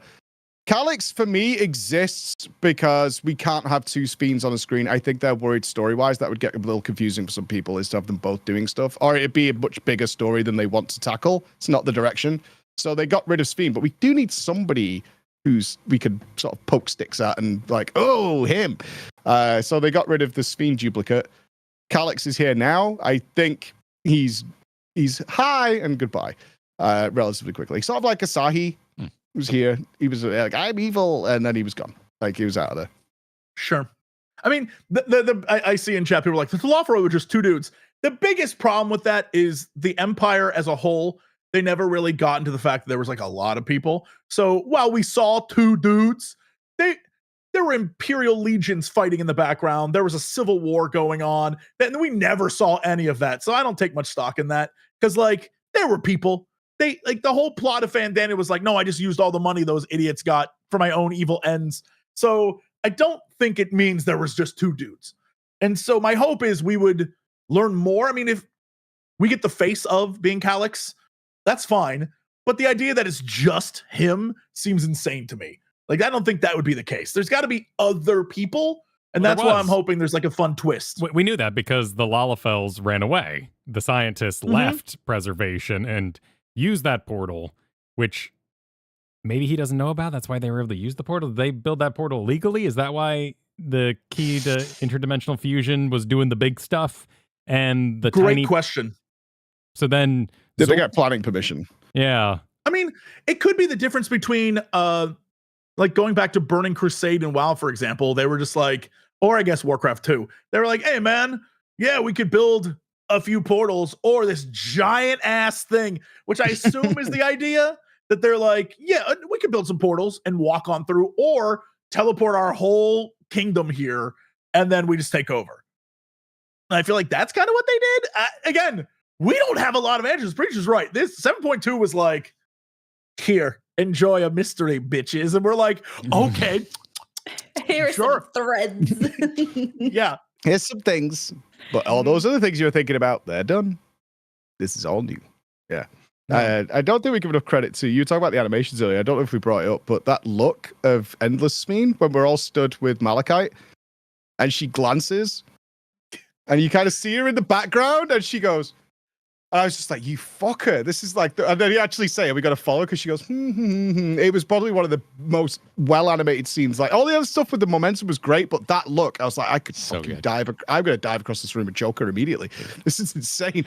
It's like the sheer ego of that look that they nailed as she walked past and drove. That was my highlight of the expansion, of the MSQ, honestly.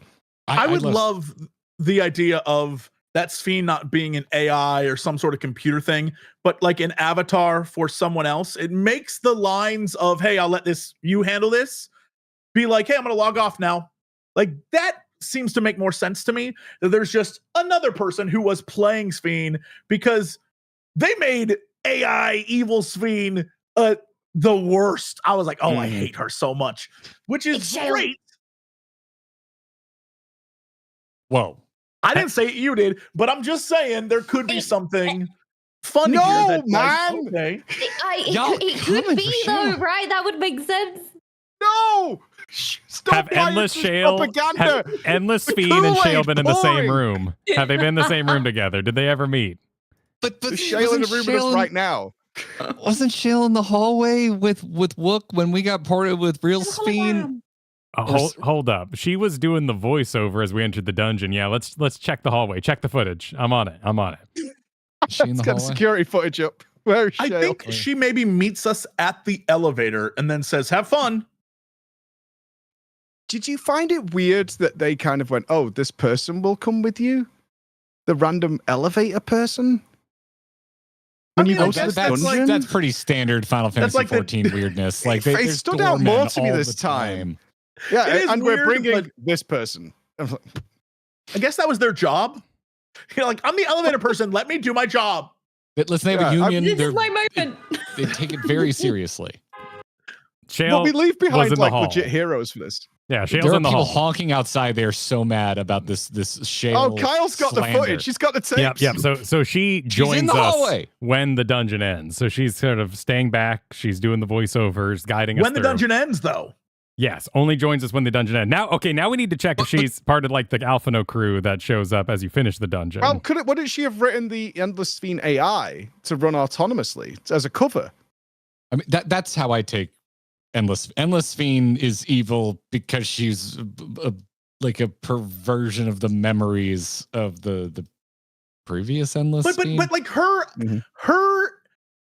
meanness is like Sphene has never shown that, and her whole thing is I'm here to help my people. I want to help my people. There is an intention behind the way this character acts that I'm like, this is like when someone's RPing their character and they're just being a sassy little bitch. And I firmly believe that we're gonna find out 7.3 is gonna end. Calyx is like, oh, you beat me and I'm dead now. And then we're gonna get a meanwhile, and then it's gonna be some asshole who's like, I was Fiend, but now I'm not. My name is Googly Moogly, the new villain. And that's it. And we're going to be like, oh shit, Googly Moogly's here, dude. Not the googly moogly. From Yeah, FF that's- Tactics? Oh no! Like some really We'll be bizarre like, random whoa. callback. Yes, it's like, oh my god, it's the final boss of Chocobo Dungeon. What? Like, it's going to be crazy. We're all going to lose Quina? our minds. It's Quina after all this time? I can't Quina's believe like, ah. That would be sick. This like giant tongue rolls out, Yeah. and we'll be like, oh, Oh no way, Quina, why? Why would you do this? That would be dope. I would actually be like, praise be, this is amazing. This is so what I want. I totally want it. I want Quina to do it. But I can see the typing, the camera pans from behind the screen. Who is and it? then a giant tongue hits the keyboard. Dun dun dun. Just like thumps. Yeah, just a frog amazing. jumps onto the screen on the top. And you just say, just the tongue Yes. just snatches the frog. Ah, it can't be. It's Quina. It'd be more hype than the Bloodborne 2 reveal, where we're like, it's We learn preservation is absolutely all of the remaining Final Fantasy IX characters that we haven't seen portrayed in some way in the game. And it's like they're all there and they're all like, yeah, we're the bad guys. I'd be so hyped for that. That'd be ridiculous. Cockroach Sid just wanders past. I know who that cockroach is. Mhm. Unbelievable. No, that I'm would be so a lost. twisted up. I'm Oh, so you've not horribly played lost. FF9? No, Oh, well, there's Oh. a journey to go on. I'm like you. The Oh, only you other have to. Final Fantasy I've beaten is 1. It's And one's good. I had a good time. Final Fantasy IX is interesting because it is clearly the borders in which this expansion's playing in. It's not the 100%. same by any means, but like the core concept of 9 and the story they're trying to tell is really where we're like the sandbox we're in right now. And That's what I'm so assuming 14 is just going to be from here on out, because like 4 had a huge influence on Endwalker, as well as Shadowbringers, plus a bunch of Final Fantasy 1 was also up in there. Yeah, and Yeah. there still is plenty of 9 characters missing. I mean, it's as close to 4 almost felt like a disservice to me. Like they did some stuff with 4, but it was very in different directions of where it would go with those characters. And 9 has a lot left to offer. So it'll be interesting if they go double deep on where I they're mean going. with it, 'cause they can. There is like Mhm. another level to 9 that you're like, what? So I definitely think that there's the potential for them to hit us with the 7.3 meanwhile, and then we can really see where the story goes. Because there's so much potential, more than the Azemgers, more than like we all have to unite. Like they can get weird with it, and I really hope that that's kind of where we go into, not, cyberpunky stuff. I'm looking for like, how eldritchy can we make this? Like, can we get real crazy with some of this stuff? Because if we're going to explore space and we're going to bring up things and we're going to exist in a world where Ultima is both a weapon and a space lady and a Heart of Sabik, and we're all, like, we can get crazy. Please, let's do that. Let's have some fun. Yeah. And no monkey boys, though. I'm all right without that. We can leave the monkey boy at home. The crotchless monkey boys? Yes. Crotchless monkey boys can stay at home. That's fine. Okay, I really need to play Final Fantasy IX. That's the you tipping really point do. for you. It That's is the really one. do. That's the big You sell not right knowing there. the joy of a potential Quinna cameo makes me sick. I'm already Because working. it's so good.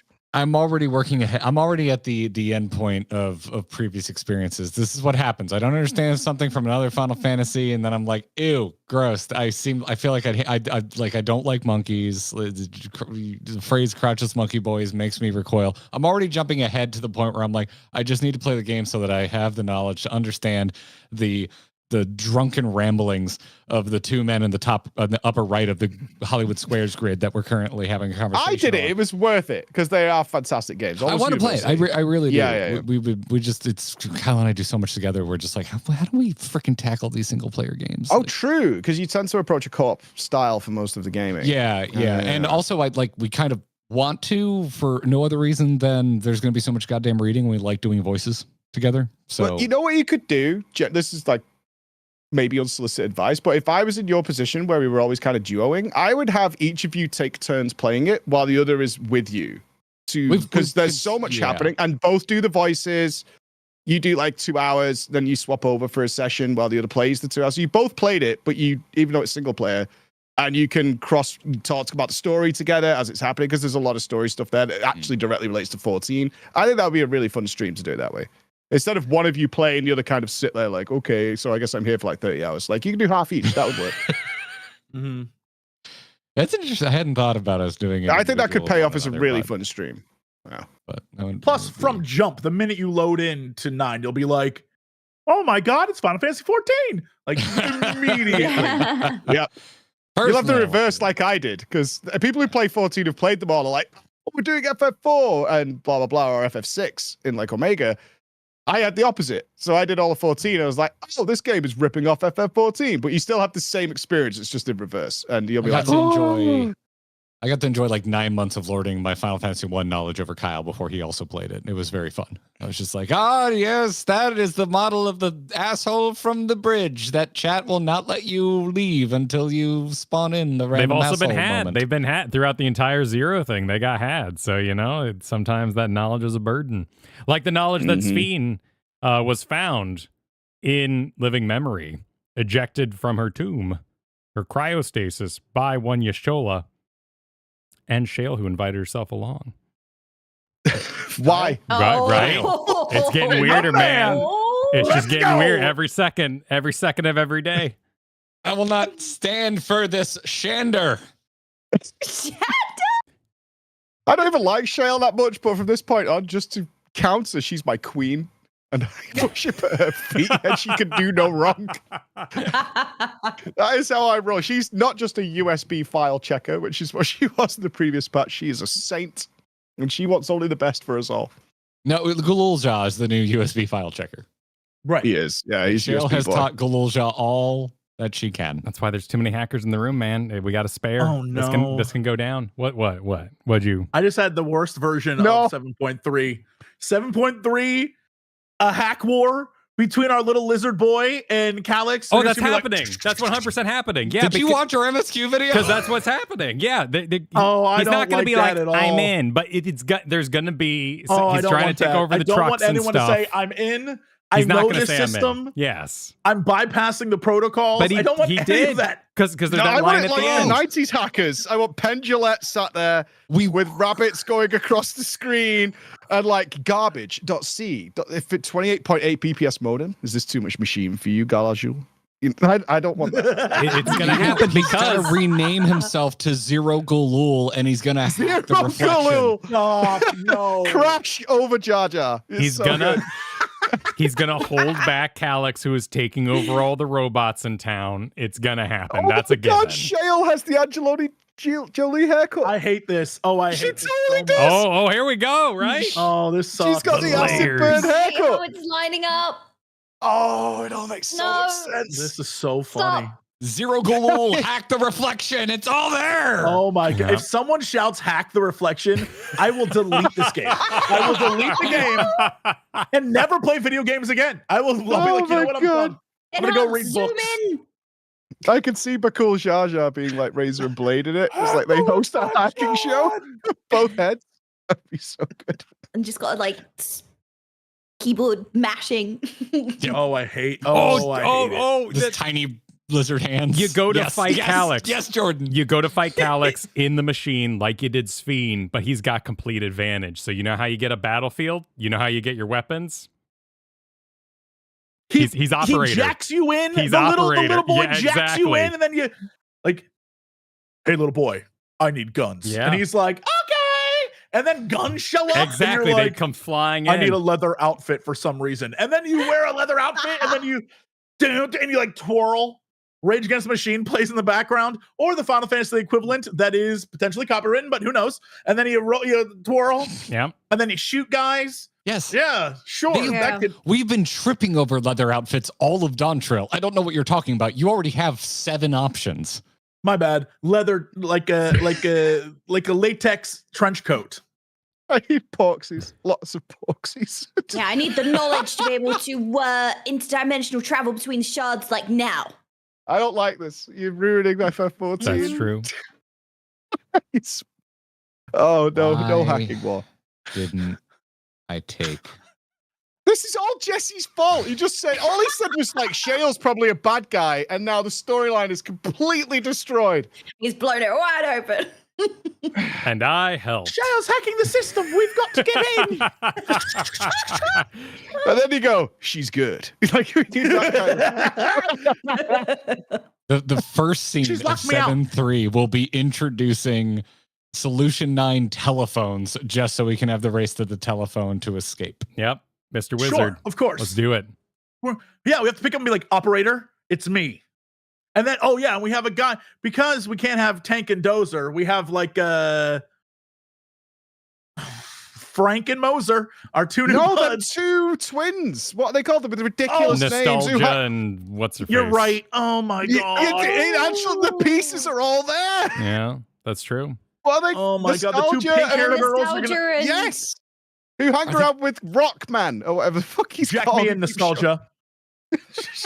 I can't wait for the sequel where we get canon Final Fantasy XIV vampires that are glitches in the system. I look forward to it. Geode. Oh, They Zorn actu- and Thorn is very, very good. But they'd be villains. Although we could do that. The next although from Jesse, I'm vetoing. I'm just gonna eject you from the I hope Square Enix is happy Put it with the on the lack of system. information they gave us, because what we're gonna get is gonna be really mundane and tame. It's just gonna be Oh, like a for memory sure. font. For sure. Yeah, You're it's absolutely gonna be correct. So plain Jane. It's gonna be vanilla as hell. They're gonna be like, what? Shale's doing what? We need to guess the The password. Matrix? What? No. we're all gonna get pulled aside at the next media tour, and they're gonna be like, "Listen, you all need to calm down. That'll be the only time I do that Expectations Harry are the Potter thieves gift of to joy. Yoshi, like, never! That'll be me. Never! We're gonna get called. We're so getting called out. It's happening." I'm going to blame you. It's like, well, I was there, I agree, but I tried to calm it down and say Shale was a good guy. The GG guys invited us. We just were along for the ride. It's all their It fault. was their show. I mean, yeah, ultimately, it's on your channel. Like, you're responsible for putting this out there. Like, That is true. I take We're full responsible responsibility. for putting us all in the same room as Jesse Cox. Yes, it is. We are responsible for Jesse. Everyone do the Arcadian? Yeah. Oh, it's great. yeah. It's amazing. Yeah. There's not much like lore in there, but it's great. It's good fun. Oh, it's amazing. When I found out Yoshi P's the backing voice, that was so good. On, I didn't know Brute that. Bomber. Yeah, Wait, Soken what? told me. He was like, I think I can tell you guys now, but yeah, the screaming in Brute Bomber is Yoshi P. That's What? hilarious. Nice. Yeah. Oh shoot! I haven't watched you. You spoiled your. You scooped yourself. I haven't watched your video yet. So Well, it was not like the major reveal, like the chat bubbles, which we still haven't got. But yeah, that was really cool. And he was like, He won't mind if I tell you. Was Jason here earlier? Because he's the fourth song, I believe. Apparently he was. Yeah. Jason Charles Amazing. Miller was in chat. Was he here? Ago. He was Yeah. earlier, like a He while shouted ago. out your video, Preach. He said, "Oh, I was watching a new interview with Soken, and it shot me over here afterwards." I did bring up Found a Metal Gear player. Rising Nice. Revengeance, Jason, because it is actually my favorite soundtrack ever. It's so good. That soundtrack rocks. It is the best. Even if you don't like metal, you're like, this track is fire, dude. So- It's good music to slash things to, for sure. Nanomage's son, get fucked. It's Oh, metal. I'm throwing it in there though. The new trial music, Roses of May. Oh my goodness, that I've was been really listening to cool. it on repeat. It's Very so good. Yeah. good. I think it's one of my new favorite tracks just of all time. It's just so good. Honestly, It's I on love the new whatever that is, the Savage version of the 8th song is very good as well. There's like a lot of bangers. Also, we got a dance fight. I've never been so proud in my entire Mhm. life. I love Yeah. that dance fight. It's all I Dancing wanted. Green is really good. And we Dance got fight. it. It's, It's like Soken so said it was super overstimulating in the rough. best way. He said it was Do it. rough around the edges. I didn't notice. Like, it was No. really good. Really? The parappa, the Dancing rapper for the frogs. second boss, so good. Yeah. Second boss, incredible. Also, huge fan of them doing like, I don't know if it's behind the scenes, but like, you know, inside baseball professional wrestling stuff is very fun. They were just like, the face and the heel. They're actually best friends outside and love kittens together. Like, that's very cute. And I'm glad they were doing that stuff. Yeah. It Big- calls They into used a question- lot of. I mean, I trained to be a professional wrestler before I did this. That was where I was going, and they used a lot of inside terminology. I was like, I think they're Yeah. going to use. They might even say like kayfabe here, and they totally did. I was like, oh, that's kind of cool. It's They cute. like did Yeah, some- it's very They fun. did some homework on it. I was like, this is not. Yeah, They used heel. They actually did baby face fully instead of just face. They were like, it's a baby Mhm. face. I was like, oh, that's awesome. You actually checked. The term for being the villain or something in wrestling. Heel. Yeah, heel. Yeah, heel. So yeah, I was learning that one. I also love how we kind of came off of the WoW Race to World First talking about Calyx, right? And we were talking about all these cooks I never about heard how of the that boss. floor was gonna, well, that boss. We were talking about how the floor was gonna collapse. I love the fact that we went into this tier of Arcadion and we go to the third fight and we crashed through the floor. I was like, yes, this is what we wanted in WoW. And we crashed through the floor, land in the bottom, and I was like, yes. To a this is what we cage wanted. fight. It was Yeah. like straight into a Hell in the Cell fight. I was like, this is awesome. I mean, as a wrestling fan, old school wrestling fan, I don't watch anymore, but like, I was like, this is hog heaven for me. I am so happy that this is The happening. seventh has- fight is one of the best fights I have done in 14. Mhm. Period. Mm-hmm. It has a vibe that is very much like watching early 2000s wrestling, where, you know, it was a time where The Undertaker came with fire and had friends who drank blood. And Stone Cold drove a truck filled with beer that he shot out of a hose, like nonsense things. That's what this was, and I loved every minute of it. They were Literal they were playing warlocks it like- are fighting truckers, and it's Yeah. okay, and the lore makes sense. they And were- then we they go were- disco. Yes, it was great. I love everything about every one of the fights was awesome. I definitely think the last fight was the easiest one, but My worst fight of the 8, actually. I really didn't like the last fight. I On normal agree. mode. Apparently on Savage, it's great. But yeah, the last fight, I can't even tell you the name of it. And you can actually tell, because this was mentioned to me after my Soken interview, he's like, you know, you said the Brute Bomber was like the last song?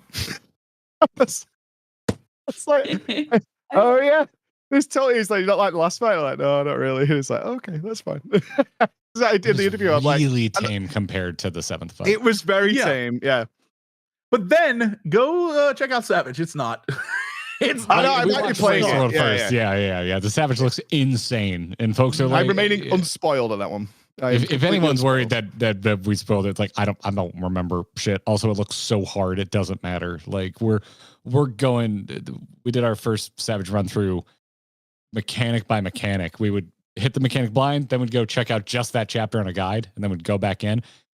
It still takes forever to get things right. Knowing something and executing correctly are two entirely different skills, completely unrelated. Yep. We're gonna gonna die horribly. I love the Arcadion. I'm having a really, really good time with it. If The story was so much better this time as well, because I did not like the story the first time. we could fight. We're gonna be here a while. I loved the first Arcadion wing. Oh, really? The story? The systems It was and my things? favorite story, anything in all of Dawn Trail until 7.2 rolled around. Really? Yeah, I didn't connect I with liked me it more at all, than that story. anything in 7.0 MSQ. Mm. Yeah, I thought it This was time fun. I liked it a lot more. I liked how they were leveraging feral souls in a like a really specific and contained direction, and then they got to play within those confines. So I really enjoyed that about it. Does anyone else hope that we really get like a "it was me, Austin" moment? Because I really want that. I want to have like the end of it, because obviously there's only gonna be 3 more main fights in the heavyweight league, and then there's the final boss, whoever that is. I need an "it was me, Austin" moment. I want that so badly. Like, I was the one behind it, and I planned it from the beginning. Like, that's what I want. I think And then they we, might. like, share them. You know. Yeah, I think they probably were intending for that, to be honest. I'd be interested to see where it goes, but because of everything that's happened with Vince McMahon recently, they might not want that connection to exist in their game now. You mean a villain? Yeah, I get it. I mean, a real villain. Yeah, like an actual, like, this guy's the worst type of thing, you know? Like, Yeah. Did you guys notice where the Brute Bomber lives? Because that was a little on the nose for me. I don't know if it clocked for you guys. Oh yeah, no, yeah, that was a bit odd. What? Yeah, that was a bit odd. Like, I don't know. Like, it was very like, huh. Where did he live? The Brute Bomber lives at 911 Street in Solution 9. Oh, yes, yeah, yes. And I No, was never mind. like, sorry. Wait, Yeah. where does he live? Yes. The Brute Bomber lives there? It's like, all right. I went through that same thing where I was like, huh? Wait, what? Oh, okay, moving on. I mean, Yeah. I don't have confirmation of this, but all morning people were messaging me, be like, you got to bring up the fact that in the Japanese version, Sugar Riot gives the players diabetes. I was like, that can't be real. That can't be real. They're like, no, dude, I'm telling you. I was like, that can't be. So if that's the case, they were taking swings. Yeah, I thought there's no way this didn't get noticed by someone else, because I noticed it immediately, as did my chat. And we were all like, wait, what did you just say? Where does he live? I was like, there's no way you didn't notice and thought, fuck it. Send it anyway. It's just the way it's worked out, because we had these named long ago. It's just the way it worked out. That's where he has to live. He's not called Yeah, it was, Brute Boeing. Like, it's fine. It's fine.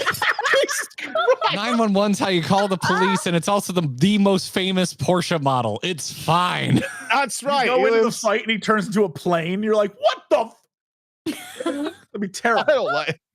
Oh, he turns into a Porsche.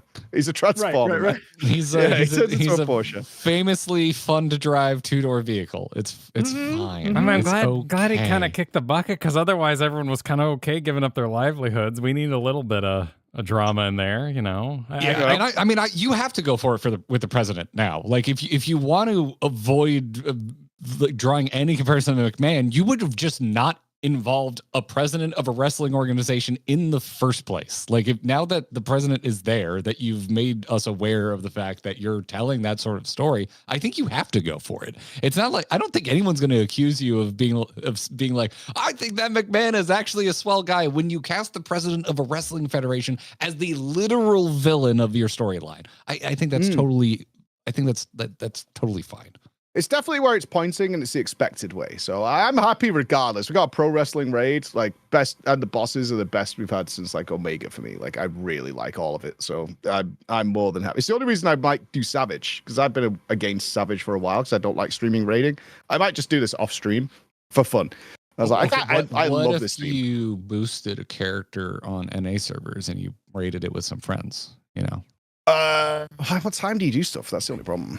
You know, we could make exceptions. We could 4 work a.m. around. We could work around your schedule. Yeah. Or if Nobody it can also work gets, around my if it also schedule. It's gets chaos. Jordan to show up, then I guess it's 4 a.m. I must stress, I just want to clip that one. Nobody can work around my schedule.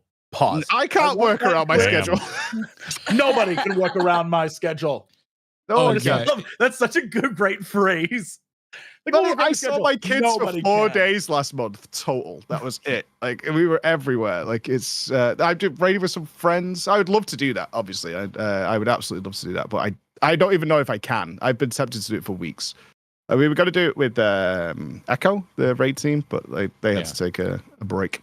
We throw a lot of ideas out that involve actually playing with you and OK Mage. Like we've had a lot of ideas, like, oh, we should do this, oh, we should do that. And we're like, oh, freaking like region locking and ping concerns and all that kind of stuff. You do need to live and breathe it for a bit. Like it is, it's intense. The dance, anything that's been called the dance up to that point of Savage, that's the truth of it. You are versus that boss and their arena, and nothing else matters, and you have to go hard. It's intense.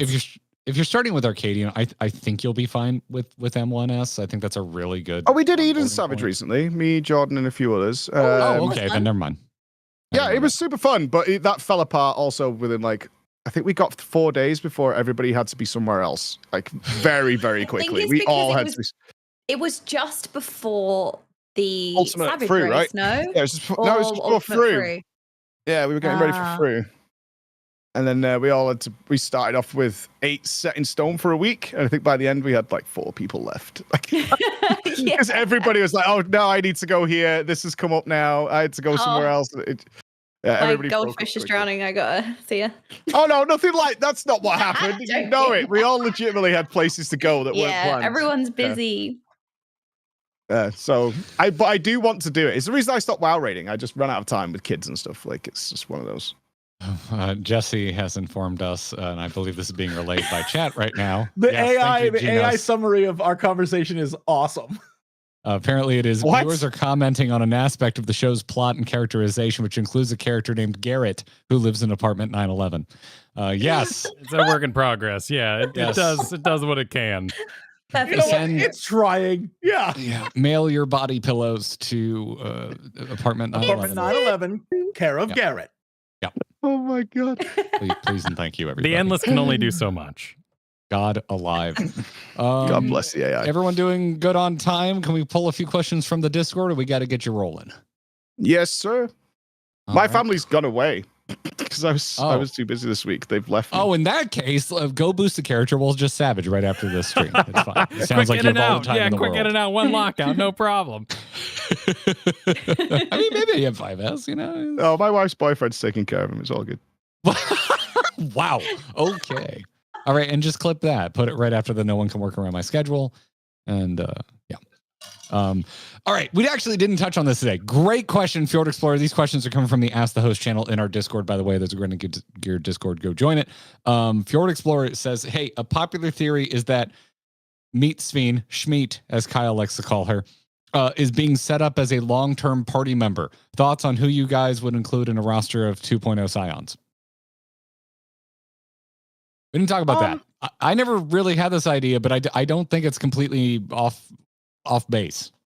I'm totally chill with the idea of her being a party member. I think she's a beloved character. I don't know where that leaves Solution 9, though. Because right now, Wuklamott's there because their leader is a little boy. And that's insane. And so she's there to like, hey, I'm trying to make sure we're all copacetic, everything's good. I don't know that she would leave her people whom she loves so much.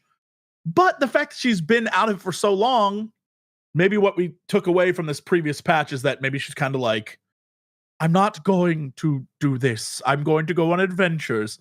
I don't know. I'd be fine with it, but I don't think it's going to happen. I feel like Wuklamott and Sveen are going to be like, we're here, but, come by and visit. Right, the poetry of matching his father and the new Queen of Reason, Head of Resolve, and just doing that again in Solution 9 seems too obvious. Sure. And I don't think... Go for it, yes. Do you think she could join us as a Scion? And I do feel like, you've got Kona, for example, and Wuklamott, who, the right of succession, everything that we went through. And then Wuklamott has been spending a lot more time in Solution 9. We're kind of joined. It's joined our shard. So is it that Kona's going to deal with everything in Tulio LOL, for example, and then maybe Wook kind of takes over a little bit with Solution 9, and then Sveen kind of joins us because she doesn't, because she's kind of awoken. And she actually said in the MSQ she doesn't feel like they're her people anymore. Maybe that's foreshadowing for her to now kind of be her own person and explore her journey with us. I think she could join us as a Scion. I'd like her too. I like what did you call it? Meat Sveen? Schmeat is what Kyle Schmeat. calls her. Yeah, it's very I want to formal. be very clear. Formal name. That is what Kyle calls her. And Schweevil. do not- It was a great system until they made it all complicated with Simulant and Endless. Yeah. It really kind of I mean, it would ruined be interesting because usually, the characters we kind of leave behind. When you think of previous characters, you kind of leave them where they are. You've kind of solved it. You move forward. But it would be interesting to kind of bring one of the characters forward with us. And that would be different. Could be Speen. Yeah. We get interdimensional travel just happening willy-nilly, and Yashola permanently leaves the Scions to go live with Runar, and Sveen takes Yastola's spot as like the wizard of the group. I don't know I don't think we're ever getting rid of the Scions that we have. No, I don't think so either. I think they have massive I'd be plot really upset if armor we and, did. and Yeah, massive responsibility armor. Will they include them in future stuff? I don't know. I guess it depends on where we go. Yeah, we could have Sveen, and that would be cool. But also, I don't know, bringing in another person, like we already have a lot. So I don't know what that does to the mechanics of having there's like 50 Scions, but I don't know. I have no answers. I'd love to send them off for a while, particularly with it seeming like just being able to reflection hop as much as possible. Like, wouldn't think we'd immediately want to go and be with Reen. It'd be cool to let us miss them for a little bit, and then have some massive culmination arc where we call them back to action. And Thaker comes you're back right. with a beard. That's what they should do. Thaker comes But back they with a still have to beard. fill trust That'd be roles. sick. So You could have shard Scions where you've got like Zero, Reen, Gaia, Speen, and it's like the Shardanians. Okay, that's a terrible name, but I like where you're going with it, though. Like, we have our sort of Scions. It would just be Scions. Yeah, there we go. Scions. Yeah, there you go. That makes it sound like they're shy. Like, that's what you call a Scion who doesn't want to introduce themselves. I did feel Speen was being set up for that role, though, because I get what you're saying about Solution 9, but it feels like Solution 9, she keeps pointing out that she's not a part of this time. right. She doesn't fit, and she knows that. She didn't want to take up the mantle of Queen. She was quite adamant about that. It's like, and she's still a leader, which is, I thought was a really good character arc that she went through. Is like, you could take the person out of the time, but she's still a leader. She still loves her people. But it seems like Solution 9 is kind of going to disperse into the real world. I kind of feel like they're going to start integrating themselves, and Baby will probably, with Shale, who's a good guy, guidance as Guardian, will, usher in that in. I think Sveen will be kind of free to go and do other things. But you're right, they do need to drop some. We haven't seen Oriange in a very, very, very long time now. Like, he's kind of gone doing his own thing. Alfie was kind of out. Like, he's here, but he's not taking part in anything. They have bigger roles to do. Like, I thought the twins were going to be a big focus going forwards as the younger Scions, and the way they adapted, certainly in Shadowbringers, they like really sort of connected together to be a team. I could see Graha going away maybe, as his voice actor he loves doing it, but he's growing in popularity, and it could I mean, they could change the voice actor. It's not the end of the world, right? But like, people will be like, oh. That would be the end of the world. What are you saying?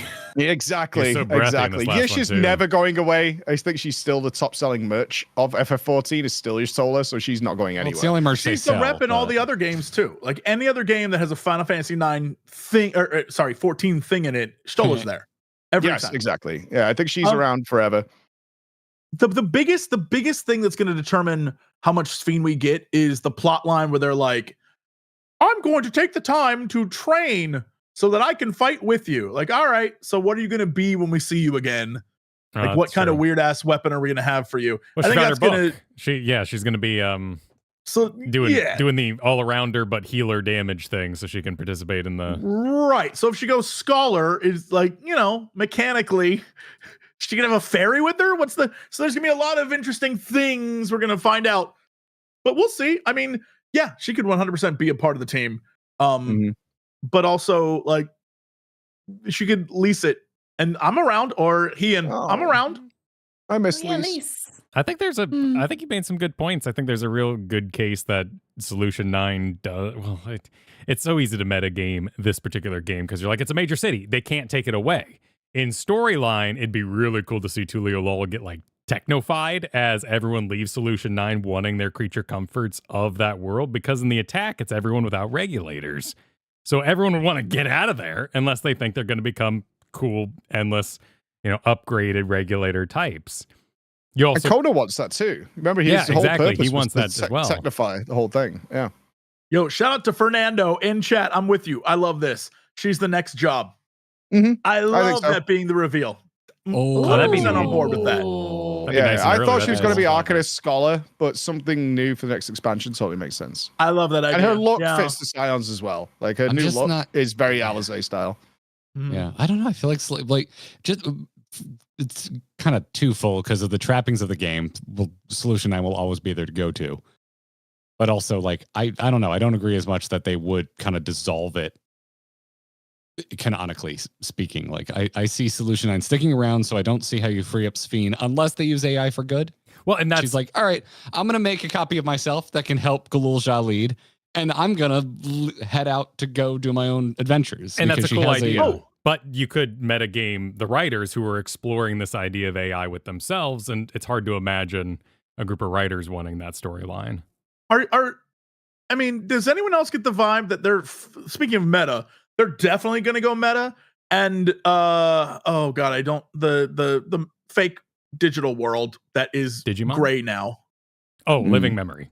Living memory. Yeah. Do you think they're going to pull like hey, everyone's so concerned about the one life they have. What if you had a digital fun life you could live and play online with your friends in this other world? And I wonder if they're going to bring it back. So this gray, barren place is brought back to the world that we were in before, and everyone gets to have fun there.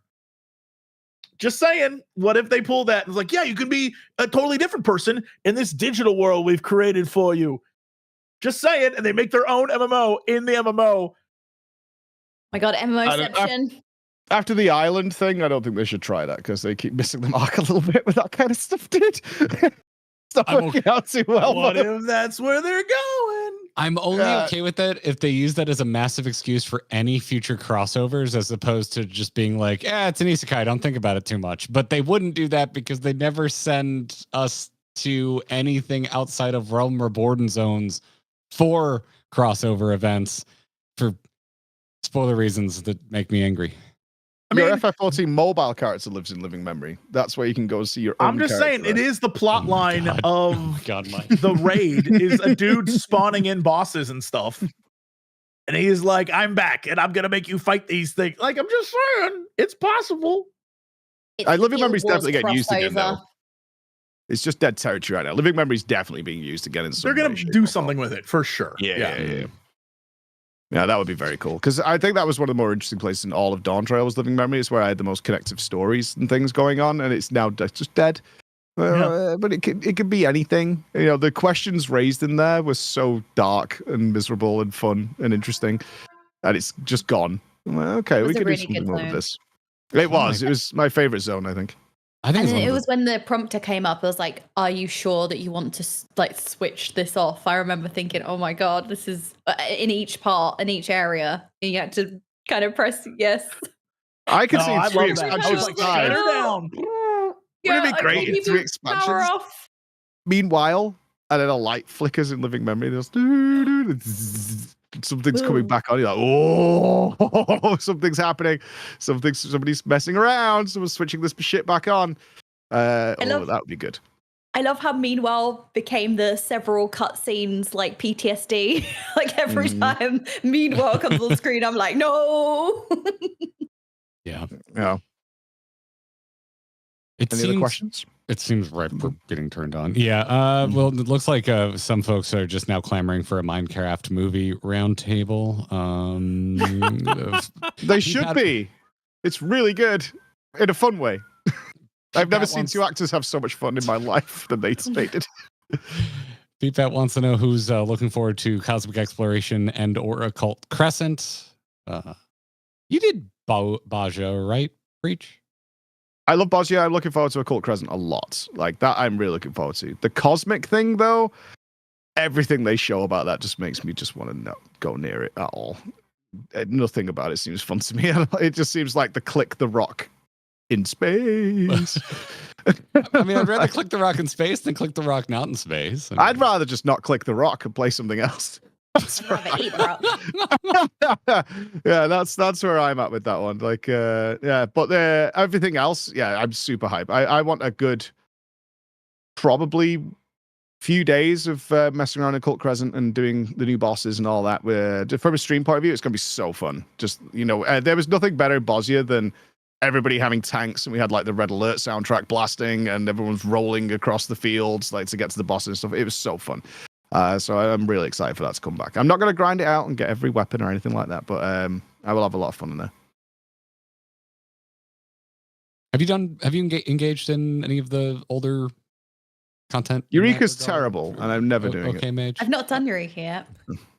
Good. We're like halfway through it. I've been enjoying it so far. But Baja I loved. But have you done Baja? Okay, Mage? Yes, I loved Baja. Yeah, story was good, and I enjoyed the content as well. Yeah. I thought I was going to be more disappointed because I knew going in that they weren't able to finish the story that they wanted to tell in Baja, but I'm like, it ended in a pretty solid spot. I would like more, but hopefully they don't run afoul of that with Occult Crescent. And then Jesse, I'm assuming you're excited for, because I think no one's done more work in trying to convince us to complete Eureka than you. I love the payoff for Eureka. It is this is why I know Preach doesn't want to do it, because he's afraid. The last there it goes. Yeah, go on. Yeah, I'm sorry that you're a coward and you don't want to do it. But I will say it is the best content you could provide to your community.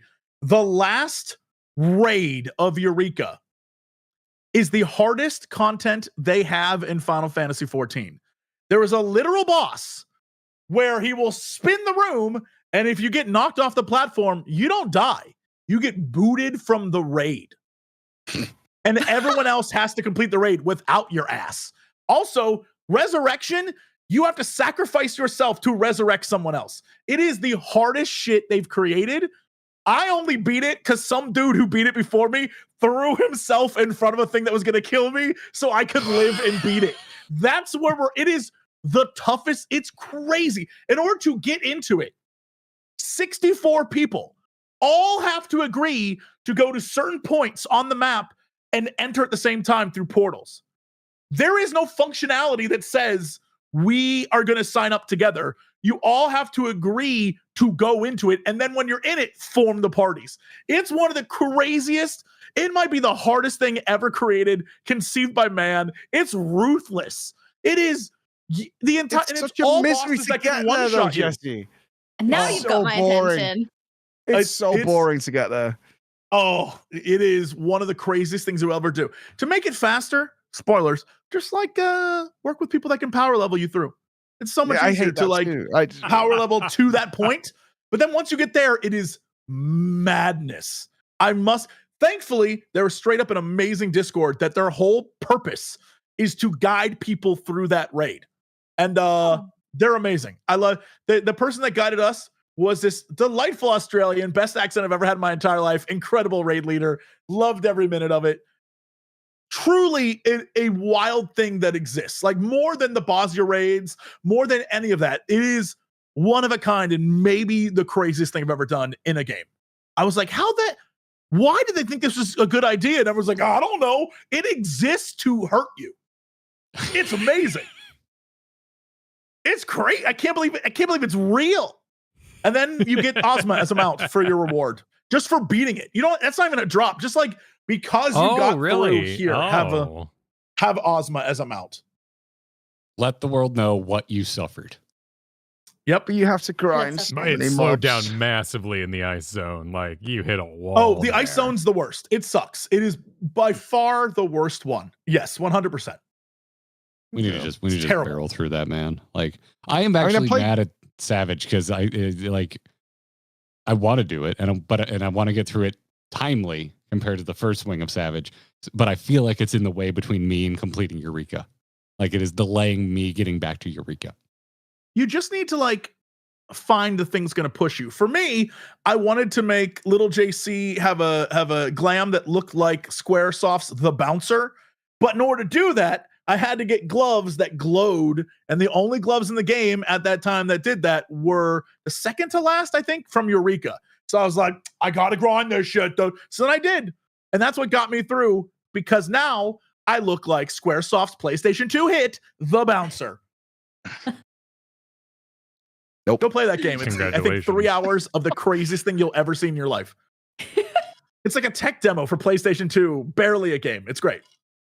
I'm so burned out on grinding from the 20 years of raiding World of Warcraft that anytime the grind starts in any game, I'm immediately out. Like, I'm so done at that point. I'm like, I could just play something else where we're not just grinding. And I played Skyrim for the first time. That's why I'm currently streaming, because I've never played it. I'm like, this is just infinite fun. Like, I go 3 meters and I'm in a giant dwarven dungeon that takes 6 hours. Like, this is great. This is totally fun. Going and grinding Eureka, bro, no. I mean, Occult, you said you were excited. Occult's going to be Eureka. Like, just so you're aware. But, like, the it's initial Final rush Fantasy is XI. fine. It'll be more Bosnia style, though. Bosnia, I didn't mind at all. Like, Bosnia, I really enjoyed. Like, doing bosses, I loved the one-on-one player thing. That was great. I thought the way they designed that was pinnacle MMO design of encouraging people to support strangers and actually getting buffs out of it. And I did a whole thing of, like, if WoW could remotely tap into this sort of community feel of, like, I don't get anything out of doing this because I'm not taking part, but just being there and supporting actually might get me a buff if this guy does really well. So I actually want to cheer that person on. I want them to do well. It felt good as a community. That's what I loved about Bosnia. It was so fun to have that whole community feel going on, especially later down the line. So I'm looking forward to the initial rush when everybody's in there, everybody's figuring stuff out. We're all dying to bosses. That's what I want. But then, as I said, as soon as it turns into the, like, am I grinding levels in here? Am I grinding multiple? No. That's when I'm out. Once that taps out, I'm good. I mean, it's jobs, right? It's Phantom. We have new jobs that are going to be absolutely crazy. And they're like, well, here's the thing. There's going to be 4, 5, I don't know how many at launch, but then more unlock over time. They're going to make us grind. It's happening. They are absolutely setting us up for, like, yeah, you wanted shit to do? You keep saying go, us. assholes. Like, that's what they're doing. But here's, for you to do, that's great. That's really good. Oh, I hate grinding, and I already know that I'm going to end up having to do it because either one, there's going to be some weird story thing I have to know about, or two, there's going to be like, this weapon called the Sword of Murderous Intent is only available. I'm be like, here we go. I know what's going to happen, and I hate that for me because I don't like it. I won't enjoy it, but I'm still going to do it. And I will look forward to you telling me how cool it is. I'll tell you about how at the end there's a raid that's really hard. And you're like, Yeah, that sounds awesome. I'm totally going to watch why the don't you video suffer of it. too? I don't understand. Dude, I played for 100 hours to get this. Yeah, it's so good. I'm like, it sounds awesome. I'm glad you had that experience. Like, you see, that's why the train station game that you had me play, that was great. It was like an hour.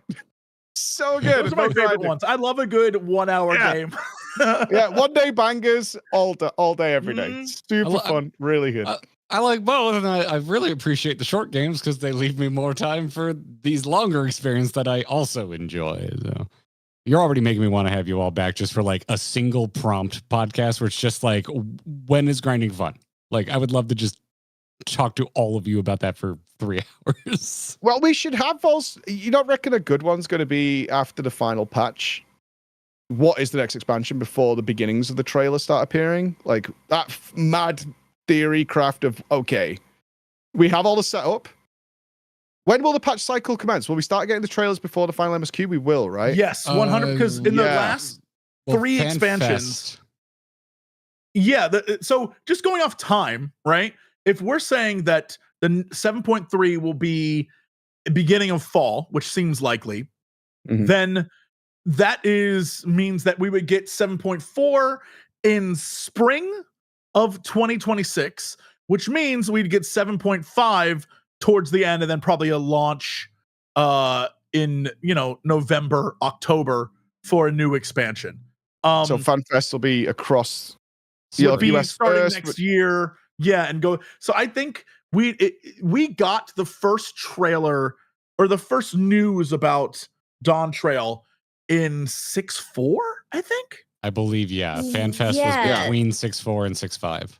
Somebody calculated this in my Discord. So the last FanFest dates were announced on October 8th, 2022. So 9 months prior to NA's dates of July 2023. And the closest patch was 6.25 on October 18th. So by that logic, we could get an announcement mid-May. NA FanFest would be around Feb in 2026, EU May 2026, and then Japanese in August, which would put 8.0 at like December 2026. Yeah, So it we're should not be getting free for 8.0 FanFest. until end of 2026. Like for sure, that's what it's gonna be. Timeline wise, other than that, who knows when they're gonna release stuff, but we're gonna get this much, it's not gonna be a May release at all. It'll be October or November, but probably October for sure. But we should probably do a theory thing. We'll have the FanFest date, right? So as long as it's pre the first FanFest, sure, that's when you can go. That's when you can go wild with like all the information we currently have. I would love to do a pre and post FanFest with you all. If you who's wrong, who's right? We can get a little bingo card going, the whole thing. Yes. Yeah, you can have a lot. I mean, at this point, wagers. What would you even know is wrong or right? Like, I genuinely have no clue where any of this goes. Yeah, you know what I mean? Like, this is so off the wall. I don't know what is going to happen in 8.0.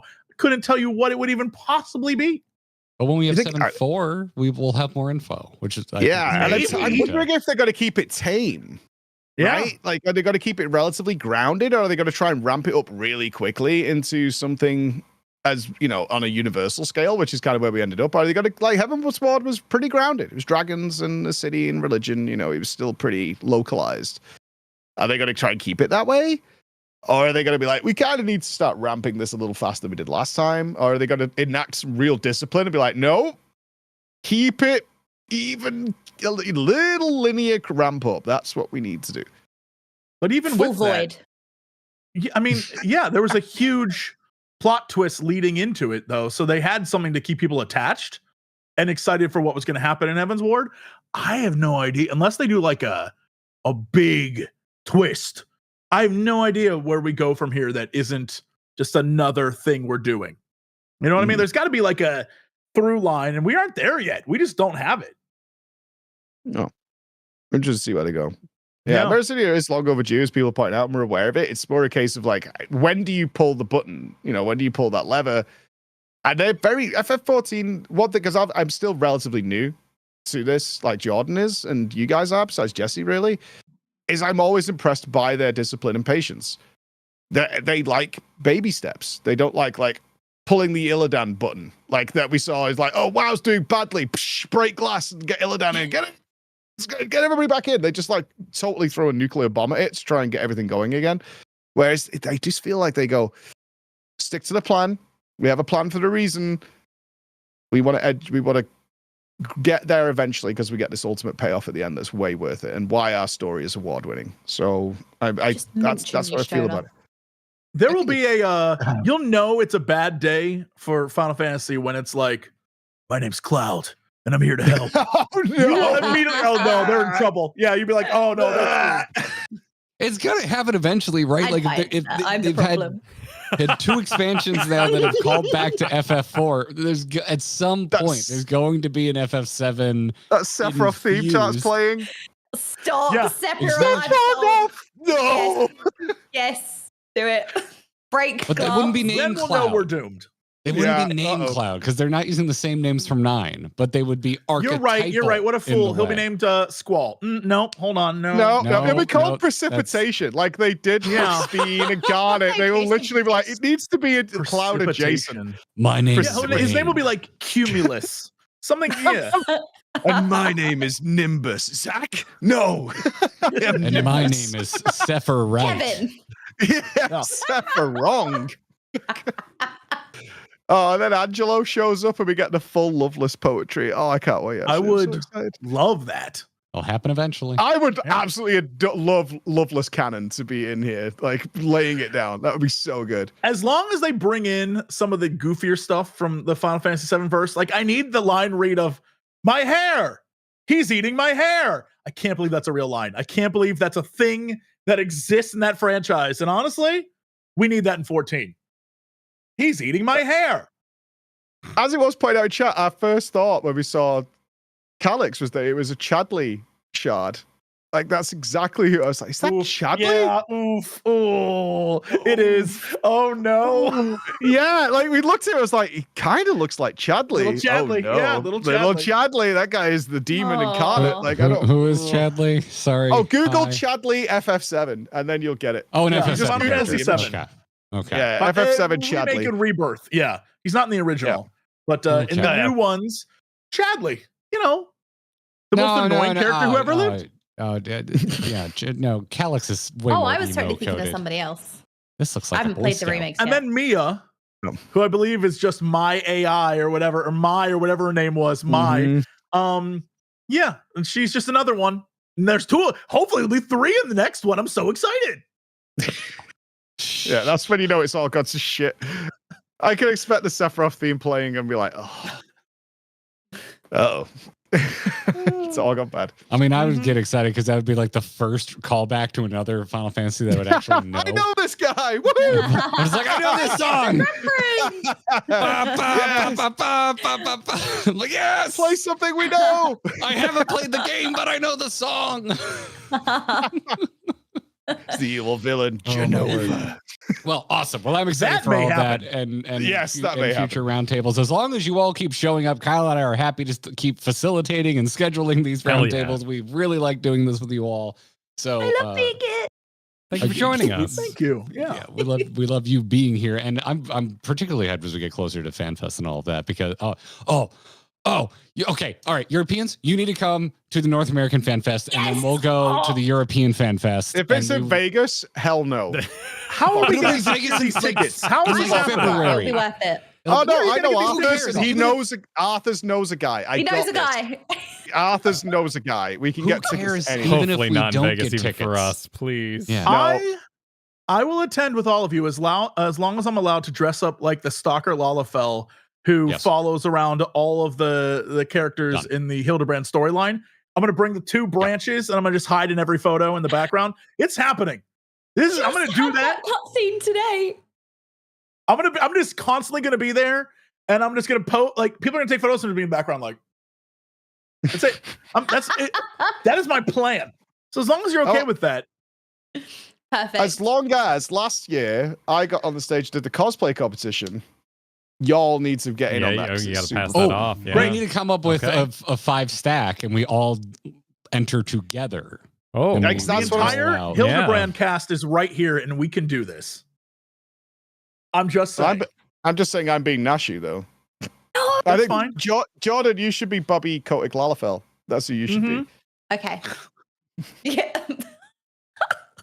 Kyle, we have That's some what you catching should up to be. do. Yeah, you not done Hildy? Just we run done the some. I can be an Elzen with a card in my head. I know that much. No, you're gonna be Gigi for sure. Mm-hmm. No, actually, Garrett is Gigi. Kyle is Hildebrand. Yeah, and I just want to be a little stalker Lalafell. That's You it. want to be? I just want to be that guy in the background, like, what you doing over there? It's a That's what perfect I want. plan. Nobody ever wants to be that guy. I do. I'm wanna- blanking on the name of the guy with the tentacles. Why? From 6. He's also in Hildy. Ultros?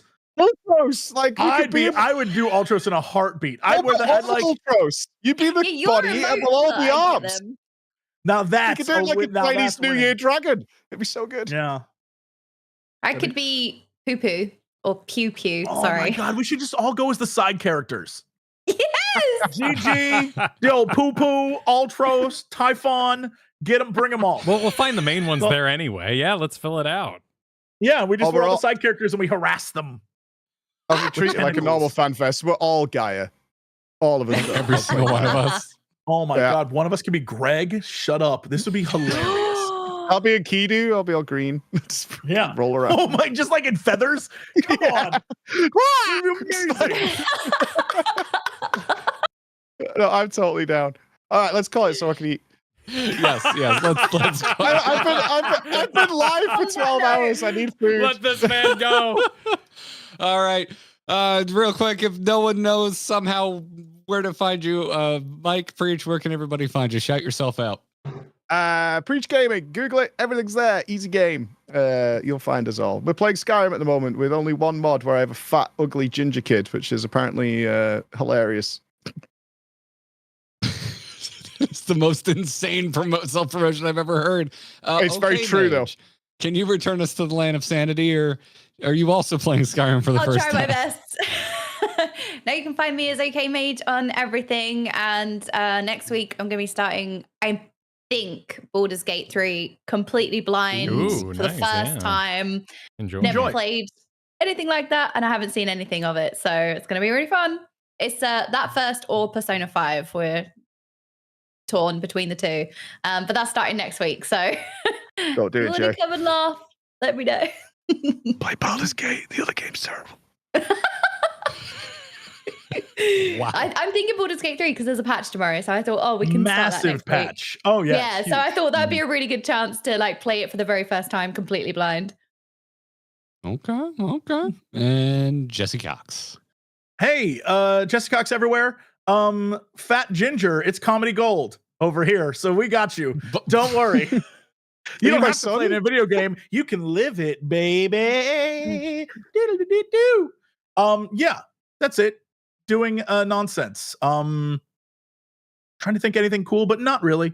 Coming soon to a Switch 2 near you. Yeah. Wonderful. Oh, you want me to promote the fact that my dick is on Switch 2? It is. What? Right now, you can save my penis on a Switch 2. That's right. Cyberpunk 2077 coming to Switch 2. You can say, I can go to my grave now knowing my penis is on a Switch 2. And people can play with it. So thank you. You have to pay $90 to see your dick. For you?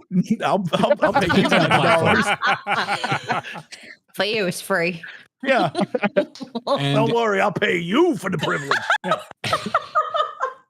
That's how I'm at this moment. I'm gonna lift that and say, and you can save Kyle and my collective dicks by going to our Patreon at supportourbromance.com. Thank you for watching, everybody. Thank you for listening to our podcast audience. Thank you to our lovely guests for joining us and giving us nearly 3 hours of their time. I have been Garrett. He has been Kyle. We are collectively known as Grinding Gear. That'll do it for this edition of the MMO Roundtable. Until next time, GG, everyone. Take care. Run, fly, eat, feed, go. I have to pee so badly. No, go. Get out of here. Get out of here. I'm going to be gone. Talk to you soon. I need to ask a question. Thank you. If you were a condiment, what would you be? Okay, bye. Oh, shit. If I was a condiment? I'd be relish. Wait, Jesse didn't hang up. He's going to return. I mean, very literally, I think I would be blood sausage because of the contents of my body. But I'd prefer to be mustard. You know, I'm making it. I'm salvaging the many broken things. You got it. You got it. It's okay. We got some. We got you.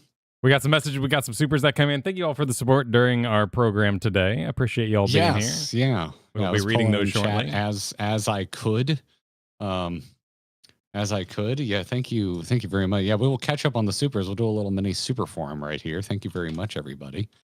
Let me just back up this extremely long recording because I do not want to risk losing. Very important to do.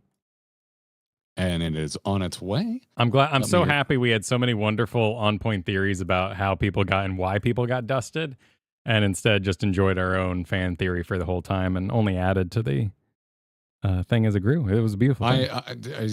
I don't think I've ever disagreed with the panel more than I did today with their cooks. I'm like, you are all smoking rocks.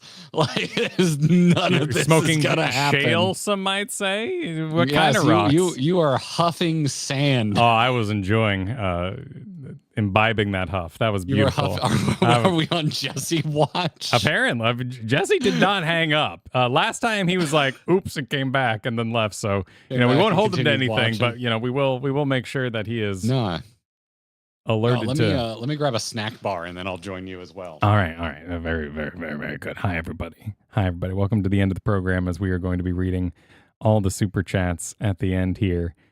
Be sure to join us this week, tomorrow, for the crafting stream.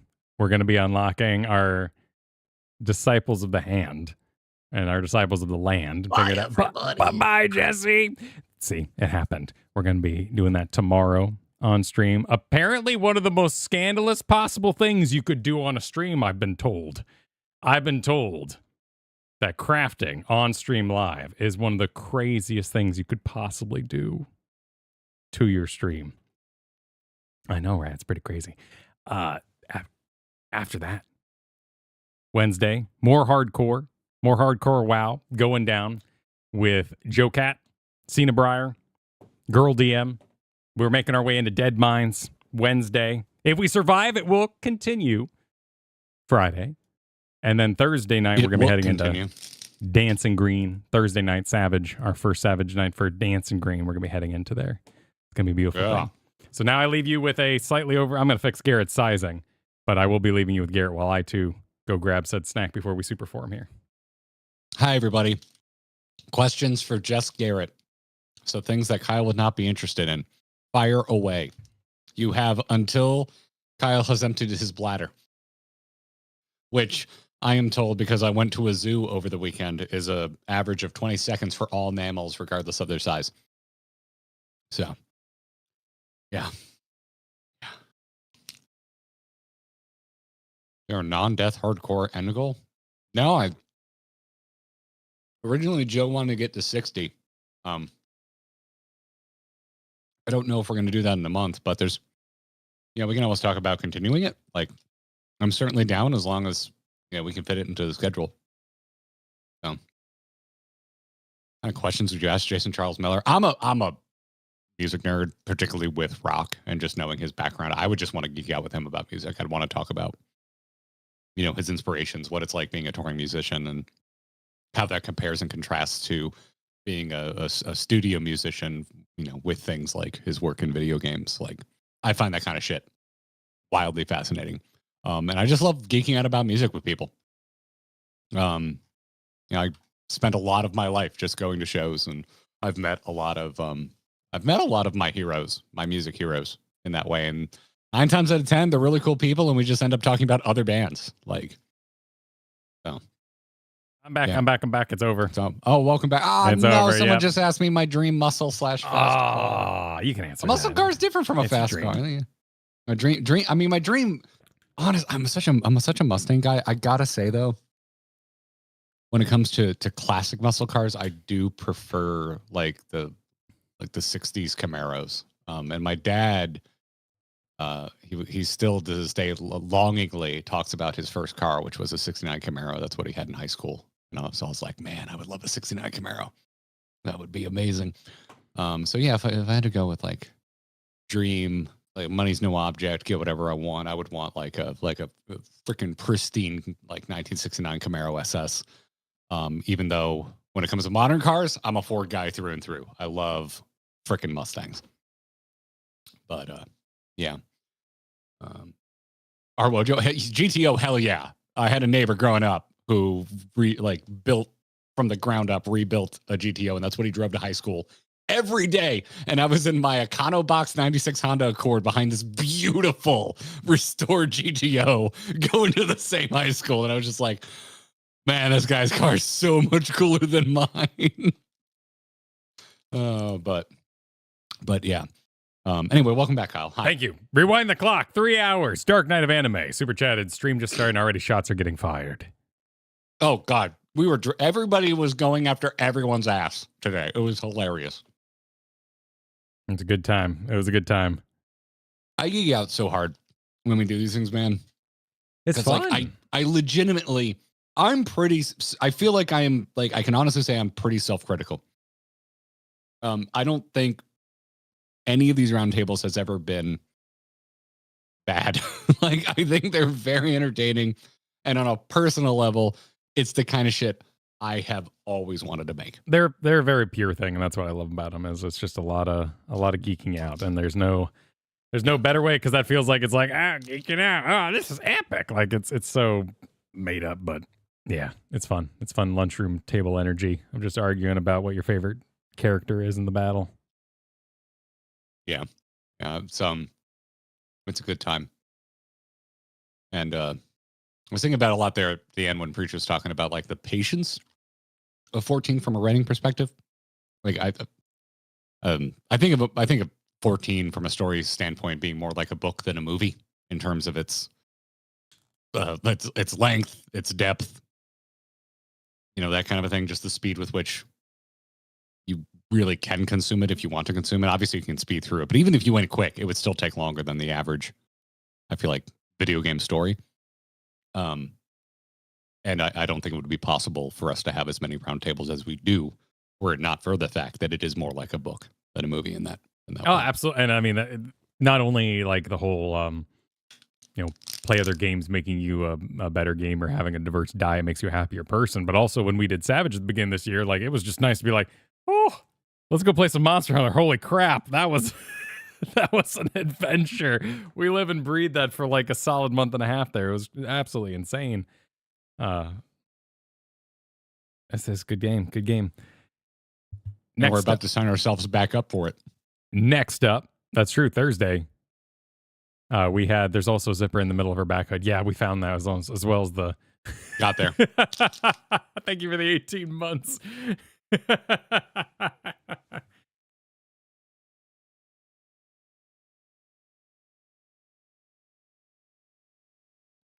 Oh, sorry, I didn't see you still chewing or whatever you were doing. That was my bad. Yep, nothing I could do about it. Way back at the very beginning, our Wojo, thanks for the 35 months, that have been waiting for this all week. Goodman Gray kicked us off by gifting 5 memberships, which we really appreciate. Thank you. Lucario guy, which I always find this one interesting if you're actually here or if you just had us on auto renew or something. But thank you for re-upping your membership. Appreciate it. I appreciate it.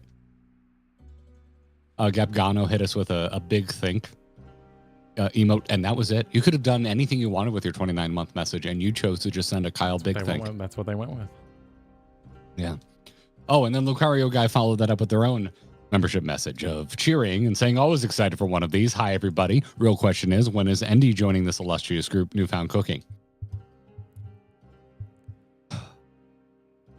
I have concerns about more than 5 people trying to talk at the same time. It's kind of one of those where you had your panel and they just said, all right, we're coming back, right? And you're like, I don't know how we can add more people. I love watching Endy's videos. In fact, I've catched the majority of Endy's live streams of his patch content for all of Dawn Trail so far. I guess that's only 2, but still, I love the way Endy breaks down things. And they did a really, really good playthrough of Dragon Age. Dragon Age Origins was really, really fun to watch him because he got super crunchy on the God side of things, which is not something I see happen very often.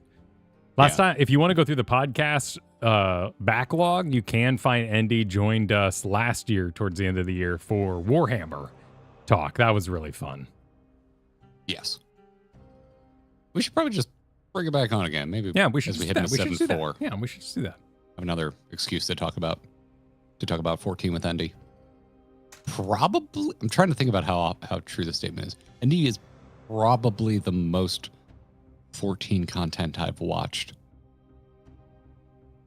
Wes Galber for me would definitely guides would be. Oh well, yeah, you like without having a goal in mind. Sure, Endy's probably tied with Pint.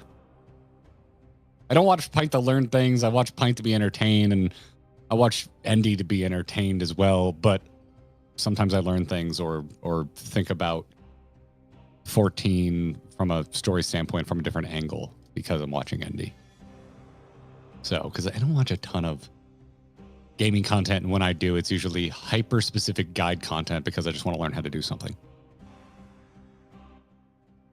So, Yeah. T. Marillion said there's also. Oh no, we got that one. Shit. All good. All good. KLG Chaos said, watching from my resort balcony in Florida. Love these roundtables. Yeah, Kevin, you're in town. Enjoy the beautiful weather. It's been very nice outside. Frick. Yeah. Oh man. Shoot. That's go to Sutsuru for me. Pitchell said going, or let me know if you're going on Friday. Maybe we'll just like say hi. Pitchell says, King Baby needs new threads. I agree. I'm with you. Oh God, yeah. I saw a picture redesign. It was just it was the same exact shape and all of the current poncho, but a techno version, kind of solution 9'd up. Look great. Would love it. Yeah. Yeah. Just reskin that baby. Reskin that baby quite literally. Dark Knight, thanks for another follow-up. Said, I'll say this much, while I was one of the minority who wasn't completely on the hate train with 7.1's patch, 7.2 does feel closer to what I imagined the expectations of 7.1's were. 7.1's that's a weird one for me because I didn't love 7.1. So in a way, I agree with your assessment of and I got the vibe that the popular reaction to 7.1 was that it wasn't anything to write home about. I do, however, think 7.1 was consistent with most 0.1 patches, kind of across the board. 0.1 patches, story-wise, they're some of my least favorite in almost every expansion. I think, 3.1 in Heaven's Ward? I don't even really remember it. Stormbloods, I liked enough. Shadowbringers, famously, 5.1.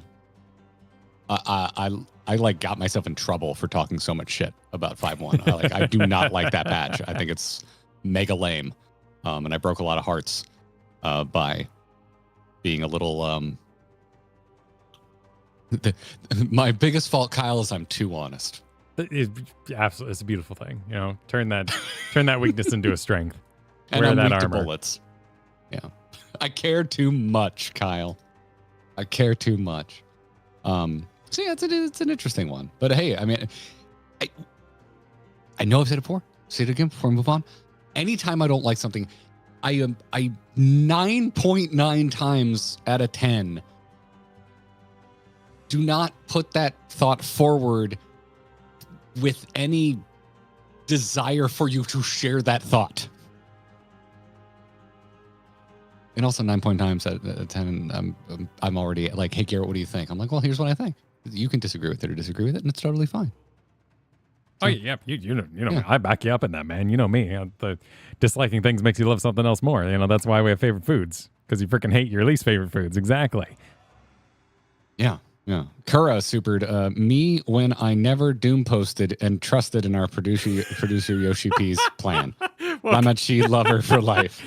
Oh, look at you, yeah, Kara. oh, congratulations. Aren't you a good little Final Fantasy 14 fan? It's we've seen actually a lot of messages on our recent video like that this past week, and it is something that I relate to rather closely, having gone through some games like StarCraft and Here's the Storm. Ain't nothing wrong with keeping loving that. No, there isn't. Like, in another world, I would have loved to have given you more crap for that super, but like the bummer realism of it, the way I see it, is that you probably gotten more than enough shit from people who like seriously were angry at you for having that take, and I think that's shitty. Like, you've been around long enough, Kura, that I think you know that I would want to give you a little bit of a hard time for that, because Kyle and I, we do make jokes sometimes at the expense of folks who I think are at times a little too complimentary or have like this notice me senpai energy. Like that's something I don't respond well. We got cool guy glasses here. Hashtag yeah. Like we know you're being, I know Kura meant this, like I know how it was meant, but I also like I know you liked it, and so like. In another world, I would have come for you a little, like I would have gone after you a little harder.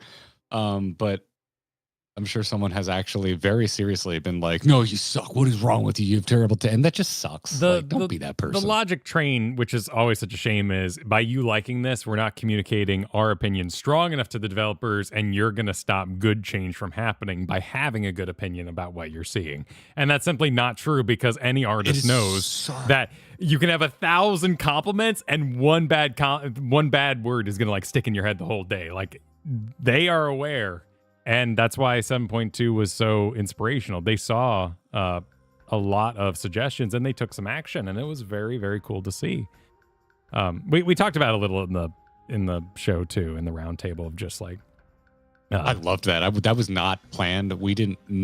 No one in the 5 of us ahead of time was like, "Hey, should we talk about that trend, like the ups and downs, the positive to negative to positive to negative pipeline, and covering MMOs or just games in general and content creation?" No one. That was not planned. I don't know about you, but I definitely had a moment, and I'm like, I'm gonna let this ride because this is juicy. So it's true, and it was insane. Coming back from our vacation, Dawn Trail came out. We did the opening quest, had a great time. Came back and we're like, whoa, what's in the room? What's going on? Why is everything on fire? And the same thing, the weirdest one, and kind of the one that helped us kind of, I don't think wake up to this pattern is maybe the right phrase, but the one that really made it stand out was when we came back from Christmas, and a lot of content creators had gone like, well, I'm back from Christmas, why aren't you Final Fantasy XIV? And that made no sense. We had a lot of people pressuring us to make our own video about it. I think we found a very, very cool way to have that conversation. I'm very, very proud of our Final Fantasy video we put out soon after that. Yeah, I want to be clear that I didn't feel pressured into making it, but like I felt pressure in a certain way that I was like taking too long, but I didn't know how I wanted to go about it in a way that felt right for us. I did not want it to just be a reaction video to someone else's negative thoughts on Dawn Trail. I knew that, but I didn't know where I wanted to go past that point. I'm fine doing reaction content from time to time. I don't mind it, but I didn't want a direct reaction to someone else's thoughts being like the first major standalone piece of content that we put out that dealt with the pushback to Dawn Trail. We had obviously dabbled in it in our MSQ videos. We talked about what we liked and what we didn't like. And obviously we talked about it a ton on stream, but that's not the same as a video that is up there and available. And it's a little more official. So yeah, I didn't want it to be just a reaction video. So, and I didn't want to react to those videos because the last thing anyone wants to hear when they're at their peak burnout is, hey, you're burned out. Because you're feeling all those emotions. Like you feel so strongly, and you want the game to change to match your new needs and how you're personally feeling, and you want it to be. And that it's not realistic, but it's also that's the truth of burnout. You know, it's something you have to manage at all times. And maybe they need to hear it, but it's like, well, it's particularly if I don't know them, that's not my job. No, it's not my. Yeah, it's not your it's job. Not my fucking job. Like to even the judge closest somebody else friend that I don't know. And you don't think if you were burnt out, I would talk to you about it. If Jesse was burnt out, I'd talk to him about it, so on and so forth.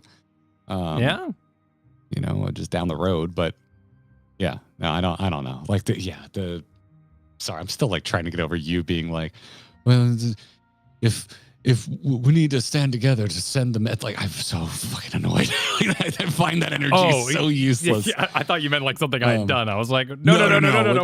Like that is like the fastest way to me. Like, cool. I never need to pay attention to another thing you ever say, because that's the most exhausting, boring, taking zero personal accountability for you being a toxic, obnoxious bastard. Like, no. You are stop being a fucking NPC and think for yourself. Watch our video for sure on the changes and what the community wants out of Final Fantasy XIV change. I think it's a great video. I also love Pine's video because they're just firing. They're just going and just being like, here's how I'd do it. Here's how I'd change it. And a lot of times we all kind of get, introspective, and we all can be like, well, I'm not a video game developer. I'm self-aware. Maybe this isn't doable. And they're just like, do it, do this, do that. And I love the ideas. It's just a pure idea factory. Yeah. It's a beautiful video. Too long for how we do reaction videos, but like I wanted to.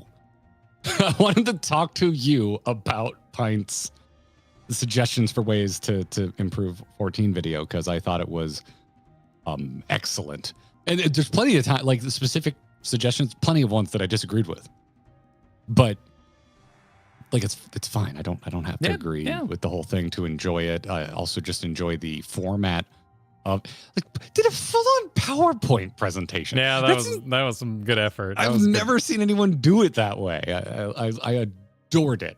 Pint, if this gets in front of you, official invite. We'd love to have you on the show sometime and just talk to you. We're big fans of your work. But it's to me, like, got to be one of the hardest working mofos on the planet. Definitely in the 14 space, because dear God, the effort that Pint puts into their videos is just mad respect. Where the hell did we leave off? Your Sorcardo innocent little message sent us there. Sorcardo, this is really generous. Thank you for this. Said it's sad for me that we're putting Coeurl away, given how rich and unique the setting is, and we are laser focusing on anime scientist sci-fi plot that could have taken place anywhere on the planet. The devs built up Coeurl, but are now abandoning it. This is a sensitive one for me, because I know there are folks, and I know you're one of them, Sorcardo, that it got to experience Dawn Trail and felt personally represented in a level that they may not have before. Certainly not with Final Fantasy XIV, because you either have ties to that, or you're from the locations that inspired locations that are in Dawn Trail, whatever the case be. And there's no way, like, I don't know what that feels like. I don't like even the America section. Like, I'm not from that section of America. America's huge, and it didn't do a whole lot for me, except remind me the few times I've been to New Mexico. So like there's that side of it, and I'm like, well, I want you to have what you want from that experience, and I'm sad that you feel like you haven't gotten enough, because my immediate reaction to that is, well, they treat most expansions like that, because we're likely putting to bed most of the arcs of this expansion in 0.3. Was there a second city in Heavensward? Idleshire. Oh yeah. Okay. We go there all the time. Yeah, it's kind of the tune of things, right? Is that, I mean, obviously there's no urgency in Tuliolol, and to create it there, I think while we're not having a romantic relationship, it would be kind of trouble in paradise for content's sake. Solution 9 is where it's all going down. Yeah, I don't see how you do it focusing on Sphene as much as they clearly wanted to. And to me, it doesn't feel unequal, because so much, like, Sphene came into the picture so late in the 7.2 compared to all of, or 7.2, 7.0 as a whole. Like, Sphene is only in the final quarter of 7.0, short of a single shot of her showing up mysteriously during the first attack on Tuliolol. So yeah, I don't see it as an imbalance personally. How did you get projected there? I guess it was by the ship. I think she was just there. I don't think she was projected. Well, hold on. We know she would have been riding she can a just robot. take the form of a soldier. So yeah, she just ported into a soldier. The robot projected to look around. It wasn't like the surrounding projector. It's just that there were those machines down in the room that changed the room to look like the room in the past, and they did a whole "we light up" thing. So, you know, how did she get there? Yeah, I guess they had projectors on the ships that were flying overhead. I mean, that's the question, right? Jeffrey Morales in chat saying it feels like the patches are rebalancing the story from being Wook's narrative to Sphene's. That's unless they come out and tell us point blank, like, we'll never know, right? No, I think they want to do this storyline. I don't think that's an adjustment at all. I think that Final Fantasy XIV is a laboriously told story, and that's not a bad thing. It is extremely logical, and everything they did throughout Dawn Trail was to allow Solution 9 to exist. We play a lot of video games. Certainly, if you're from other MMOs, you're like, yeah, Island opens up. Just islands get discovered all the time. It's not a big deal. But here in Final Fantasy Town, we absolutely have hints, talk about these things well in advance, and make big deals about getting to that eventual location, even with a world of airships. So this is the story they wanted to be telling, ultimately. I think so. Yeah, I stand by what I said in our video, which is just like, it's so hard for me to play 7.2 and not feel like there's some adjustment. But I'm focusing more on pacing than anything else. Like the pacing of 7.2, I think is the best it's ever been in Final Fantasy XIV. I think without even weighing in on whether I think the story they're telling is good or bad, I think the way they're telling the story in 7.2 is good. I think it's exceptional, in fact. I think they're just firing on all cylinders in terms of just telling their story, whether you like the story or not. No, and assuming we're all caught up, that we don't need refreshers or anything like that. So I hope this is a sign of future things to come. But I think we missed Arcadion. Oh no, there's Arcadion. Oh yeah, it's mostly we've seen Fantasy Europe, Fantasy Japan, Fantasy China, Fantasy Space Station, hundreds of RPGs, but we've never seen Fantasy Americas before. Yeah, I mean, I do not have enough knowledge of playing enough RPGs to know, right? But no, in fact, some of this journey is slowly becoming, hey, we played so much World of Warcraft MMO growing up that we missed up every RPG that came out adjacent to, particularly for me on PlayStation. Yeah. I don't know. It's weird. I wonder if I would have felt different if I enjoyed the Coeurl side of things more. To me, it really felt like I really did come out of it being like, I think they flew too close to real. What's the word I'm looking for here? Like real cultures, because it just seemed like they didn't want to offend. Like there was just such a lack of conflict for all of it. And from my own culture, I can just speak to the Americas portion. I'm just like I know I memed on rubber bullets, but I was legitimately annoyed about it. No, I grew up in the Southwest. You can have us be violent. I remember we are violent. We have a violent history. Play it up. I said in the video they're out there gumming each other, and I still feel that way. But I do like what they're doing with the Solution 9 stuff. I don't think that's indicative of what they might do with it in the future. I don't know how we support that geography and that environment in further expansions, if we even can, but I'd be down for it. So I don't know, because for me it's like vibes wise, loved it. Some of my favorite zones they've ever made, and they address a lot of my concerns, particularly when it comes to just like how flat a lot of zones are in Final Fantasy XIV. The Dawn Trail zones across Coeurl they're not flat. They're hills, rolling hills, cliffs of waterfalls, all that kind of. I love it. But for me, because of how they set the story up to be like, this is a land that is past its conflict, I was already kind of disinterested from the beginning. I was just like, okay, so we're going to essentially on we could focus a 6-zone we didn't know that tour, right? And as opposed to an adventure. And that's the weird part, is we didn't know that. It's what made Solution 9 fly later on. And when you lay it all out in pieces, it's one of those like, it's like yellow tape in a video game, you know? Like sometimes when you know the whole story, you can't see what's wrong with it. And then you have to get play testing, look back on it and go, oh, people didn't know you could get under the bed. That's a problem.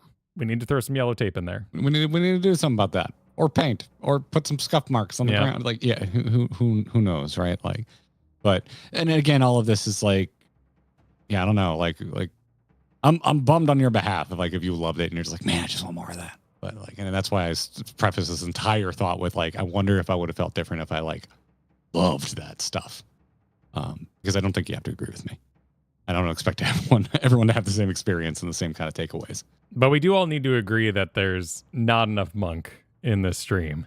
FF14 would be a lot better. People played monk, says Vivian, and that's the biggest issue with Dawn Trail, to be honest. Thank you for the 32 months. Go figure. Who would have thought that Vivian would have come swinging in? I know, right? With a 1-2 punch of a monk reference. Joe B, generously supered, saying the content cycle does need to be adjusted. They really need to front load repeatable content in the base expansion and add more content to set activities in the patches instead of abandoning it. I pretty much agree with you wholesale there, Joe. That seems to be the consensus too. That is a sane consensus that a lot of people agree with, is give us the grindable content earlier. I see a lot of people debating whether like when we did our wall of suggested improvements for 14, a lot of people debated, yeah, but if you put the Bajja earlier, it'll run out of stuff to do earlier. And so there's a lot of debate on whether that's okay, if that's a problem, or if they should add more to it. I think in a perfect world, they just add more to it. But I think it's a saner request to say do it earlier and just live with the fact that you run out of things to do earlier, because I also think that's okay, because then there's more of a tail on it that, people catching up have time before the next expansion comes out to, maybe not get everything done, but maybe get one weapon out of it, or at least see the raids or something surmountable. So that's its own debate. I don't have a horse in it. I'm okay either way. To me, I'm focusing on more the order in which it rolls out, and I'm pretty firmly in that camp. I think just kind of changing up the order of release is probably the right call. A lot of questions. I'm in magic wand mode. I think this would be good. Figuring it out, that's their problem. I am. What did Bill Burr say recently, Kyle? I am a dancing monkey. That's the logistics. That's actual game developers' purview. Iprick said Jesse is wrong. That's sand from drying out a lake. We mentioned that, and I think what Jesse is saying is that we are being lied to. Yes, and that then I added the shale thing, and it was a beautiful concoction. Really, what went down here. Yeah. Kiyoshi supered. People can only betray you if you trusted them to begin with. These shale, the shady shale believers. The shaders out in droves today. My God. Chiro, thanks for the super. I think it's an Exarch / Graha synthesis thing. Yeah, so she can have enough information and combat prowess to potentially accompany us on an exposition ferry or trust member next expansion. That's what I like. That's what I think. But of all the cooks, I've never disagreed with you all more than I disagreed with you all today. You all were completely off this planet in terms of sane cooks' expectations and predictions. However, what I do think is a completely rational thought is Sphene sure seems like she could continue adventuring with us. I agree. Sure seems like that. She is currently technically not the leader of shit.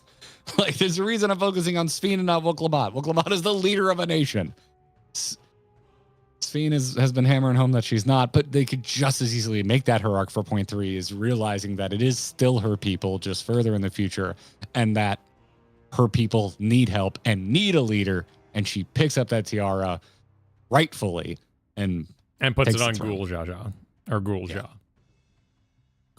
Oh no! Yeah, no. And he combines into the All King, the head of reason and resolve together, floats into the air with the powers of Sphene and Baby Hacker combined, and he's the perfect being.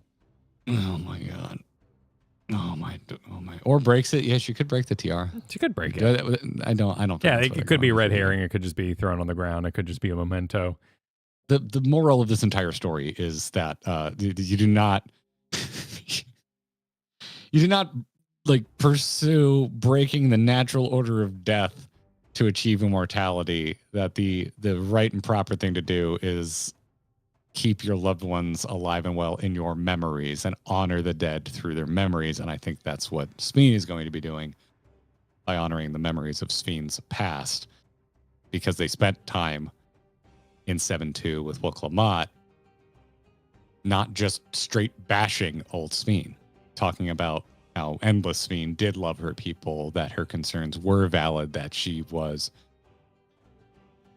failed, she made some wrong decisions, but they were still coming from a loving and a caring leadership place. So that's where I think they're going with it. I think we're all reading into the crown a little too much, but it's fun to do. And also, we don't know how people got dusted. So outside of saying, lasers, regulators, this was the funnest of all grief. It was the funnest of all possible worlds. That's what counts. Do not raw dog grief. Seek help if you need it. Get therapy if you want it. Hug a friend. Yes, no, that's called repressing. Do not raw dog grief. Yes, do not raw dog the grief. I very rarely take firm stances against our chat, but I'm going to take a firm stance against that one. Christopher Clayton said, shale is fairly soft as far as rocks go. Thank you, my literal friend. Exactly. Yeah. Eka said, better cinematography makes better cutscenes. I agree. Yep. More interesting, certainly. 100% agree. Had such good food, and then we had that one Shibril scene. It was like, we don't need to talk about it. We all know. We all know what happened. We all know what happened. Yeah, that was weird. That was weird. Why? Guitar Super, any recipe ideas on why all the pictures in the dungeon are of the castle and not people? See, I don't remember reading this live, but we had a big conversation. Jesse actually jumped in on this. I thought that was a really cool idea. I really threw it out of my head as just reusing assets to get the dungeon done. I did too. Which, hey, if you can do that, sometimes like Monster Hunter, you can just put a new color on it. But whoa, and crank up the difficulty. Now, Monster Hunter actually goes above and beyond and adds a lot of abilities, and I think that's something that Final Fantasy does very well with their reskins, as they kind of put quite a bit of effort into it. So maybe that's why it stood out. Maybe that's why it seemed odd and could be a story element. Yeah.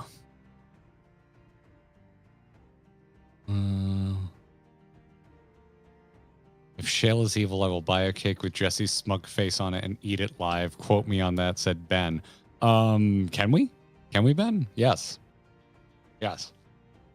Can you send us the files so we can also buy a Jesse face and I want to see exactly this face you're using so all our cakes match. It's very important. I feel like it'd be his normal wry smile of, he's got a beard like me, so if you do it too much, you look like a Muppet because you curl in your lips and you just see hair touching hair. You get the Muppet face. Yeah. Stitches said, my theory is each expansion will introduce a new Final Fantasy hero homage. In the Avengers Assemble scene, we get isn't our shards, but these characters. Huh. I can see that happening because I think that I could see that. I think that the Avengers Assemble kind of moment could just be what's happening in the next trial and Calyx copying his version of the crystal, because we definitely have that technology available given what's happening in the Arcadion. Yeah. Ghost in the Coeurl shop. Thanks, John. Yes. Splits his hands apart. Dude, the new Ghost in the Shell anime does not look like crap. I'm watching Yu-Gi-Oh! 5Ds right now. I'm not tuned in with anything. Oh, I didn't know bra size went up that high. I have such a hard time not saying 5Ds nuts every time. 5Ds. Every time. You can't do it around the kids, Kaiba. I miss Kaiba. Yeah, I get to watch it around the kids. That's what's fun about it, too. You can't do it. You can't do it. Sphene to be a Scion with healer class, question mark, says Renalia. I think she's going to be one of those hybrids, not an all-arounder like Graha, because she won't be tanking, but she will be filling in as many roles as possible so that she can be in every group, because she'll have the story elements on her side. Whatever the long-term goals for Sphene are, I don't know. Could go a lot of direction. 100% putting money on it. She's going to be a duty support character. Absolutely. And she will be flex, DPS, or healing, depending on what you need. I'm calling it. The Superion, thank you for the super. I still find it hilarious. Kyle guessed about the pairing of Thunder and Blade. I don't get any credit because I just aggressively ship everything I see. So that was just a fire in the right direction, but I did include Brood Bomber in my initial go. So be aware of that. Oh, for Arcadion. A broken clock is right twice a day kind of thing. It's just going to happen. Yeah, that it's not. I just love, man, and I want to make sure everyone's in love. I found my happiness. Find yours, fictional character. Also, find yours, chat. Find love. Aggressively pursue love. Renalia super denied Graha stays. I remembered this coming in real time. I think as you we were will. talking about Graha possibly not being an always around scion, making room for potentially Speen to slot in, much like requests of Vendi to join the round table. It's like, well, when Preach wanders off to another reflection, it's busy. We want to make sure they have time to talk.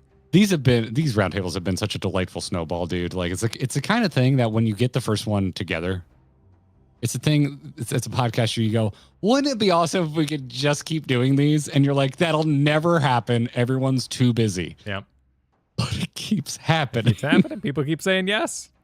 Just want to. I'm really thankful. Them. Yeah, really thankful. Yeah. Nalia, thanks for another super that said, what is Solution 9 people, or what if Solution 9 people make a primal with their deep want? Well, it better be Alexander or I quit. I love how nuts that drives you. Why use that name? It's just a name. It's just a name, man. Sometimes names happen. And then people come swinging in with what's the Final Fantasy IX reference? You know what's in Final Fantasy IX? Sometimes. Alexander. Could be. I haven't even played the game and I know this. It breaks. Thanks for another super. Sorry, exiting crash mode. Echoing Jesse, it's great, amazing content. I've done it 3 times. Tanking on the 2nd time because one of the tanks didn't res after stepping on a trap. Oh yeah, mandatory trap sense. Wait, trap sense NCC? Ooh. I mean, it already sounded scary, so this doesn't make it sound more scary. It's a big grind. There's lots to do. I saw people today saying, you haven't done role quests. I'm like, I know, that's on the list too. Like, there's a lot. There's so much to do in the game. Yeah.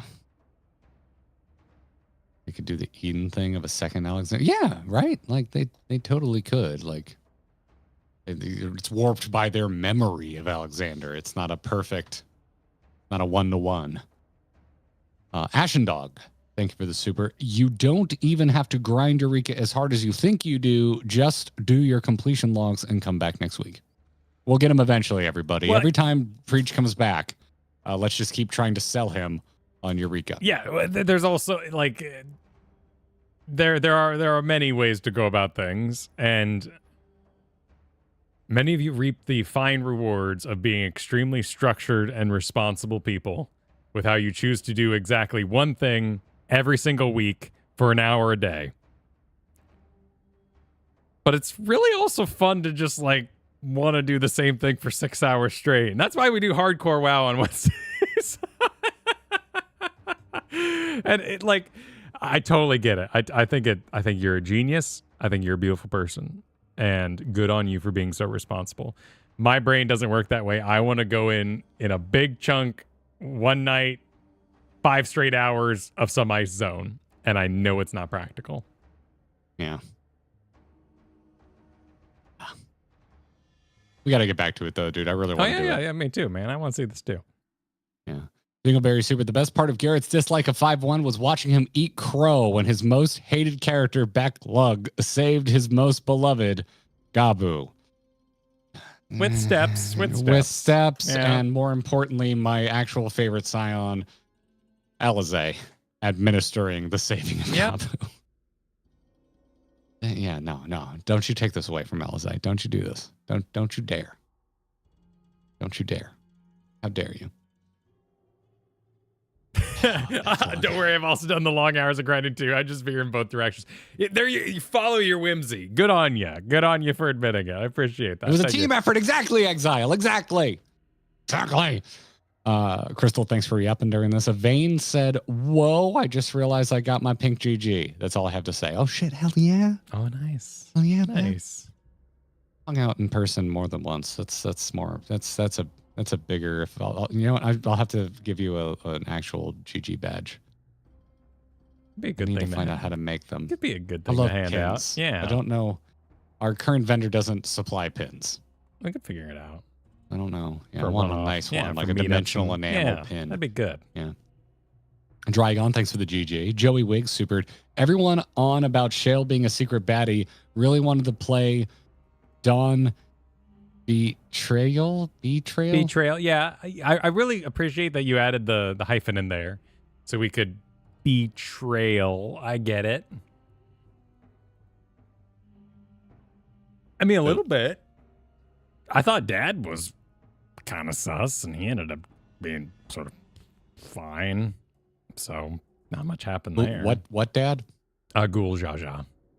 Oh, he just ended up being a great person. Never, at no point. No, he was just a bro. I just thought he was being a warmonger and kind of an asshole, but no, he was actually just a great guy, bringing everyone together. He was just a bro. He just wanted to make sure his kids weren't a bunch of assholes. Unfortunately, some of his kids, in fact, were assholes. Marty, it's your kids. You caught the reference. Good job. Das, love you back. Ashen Dog.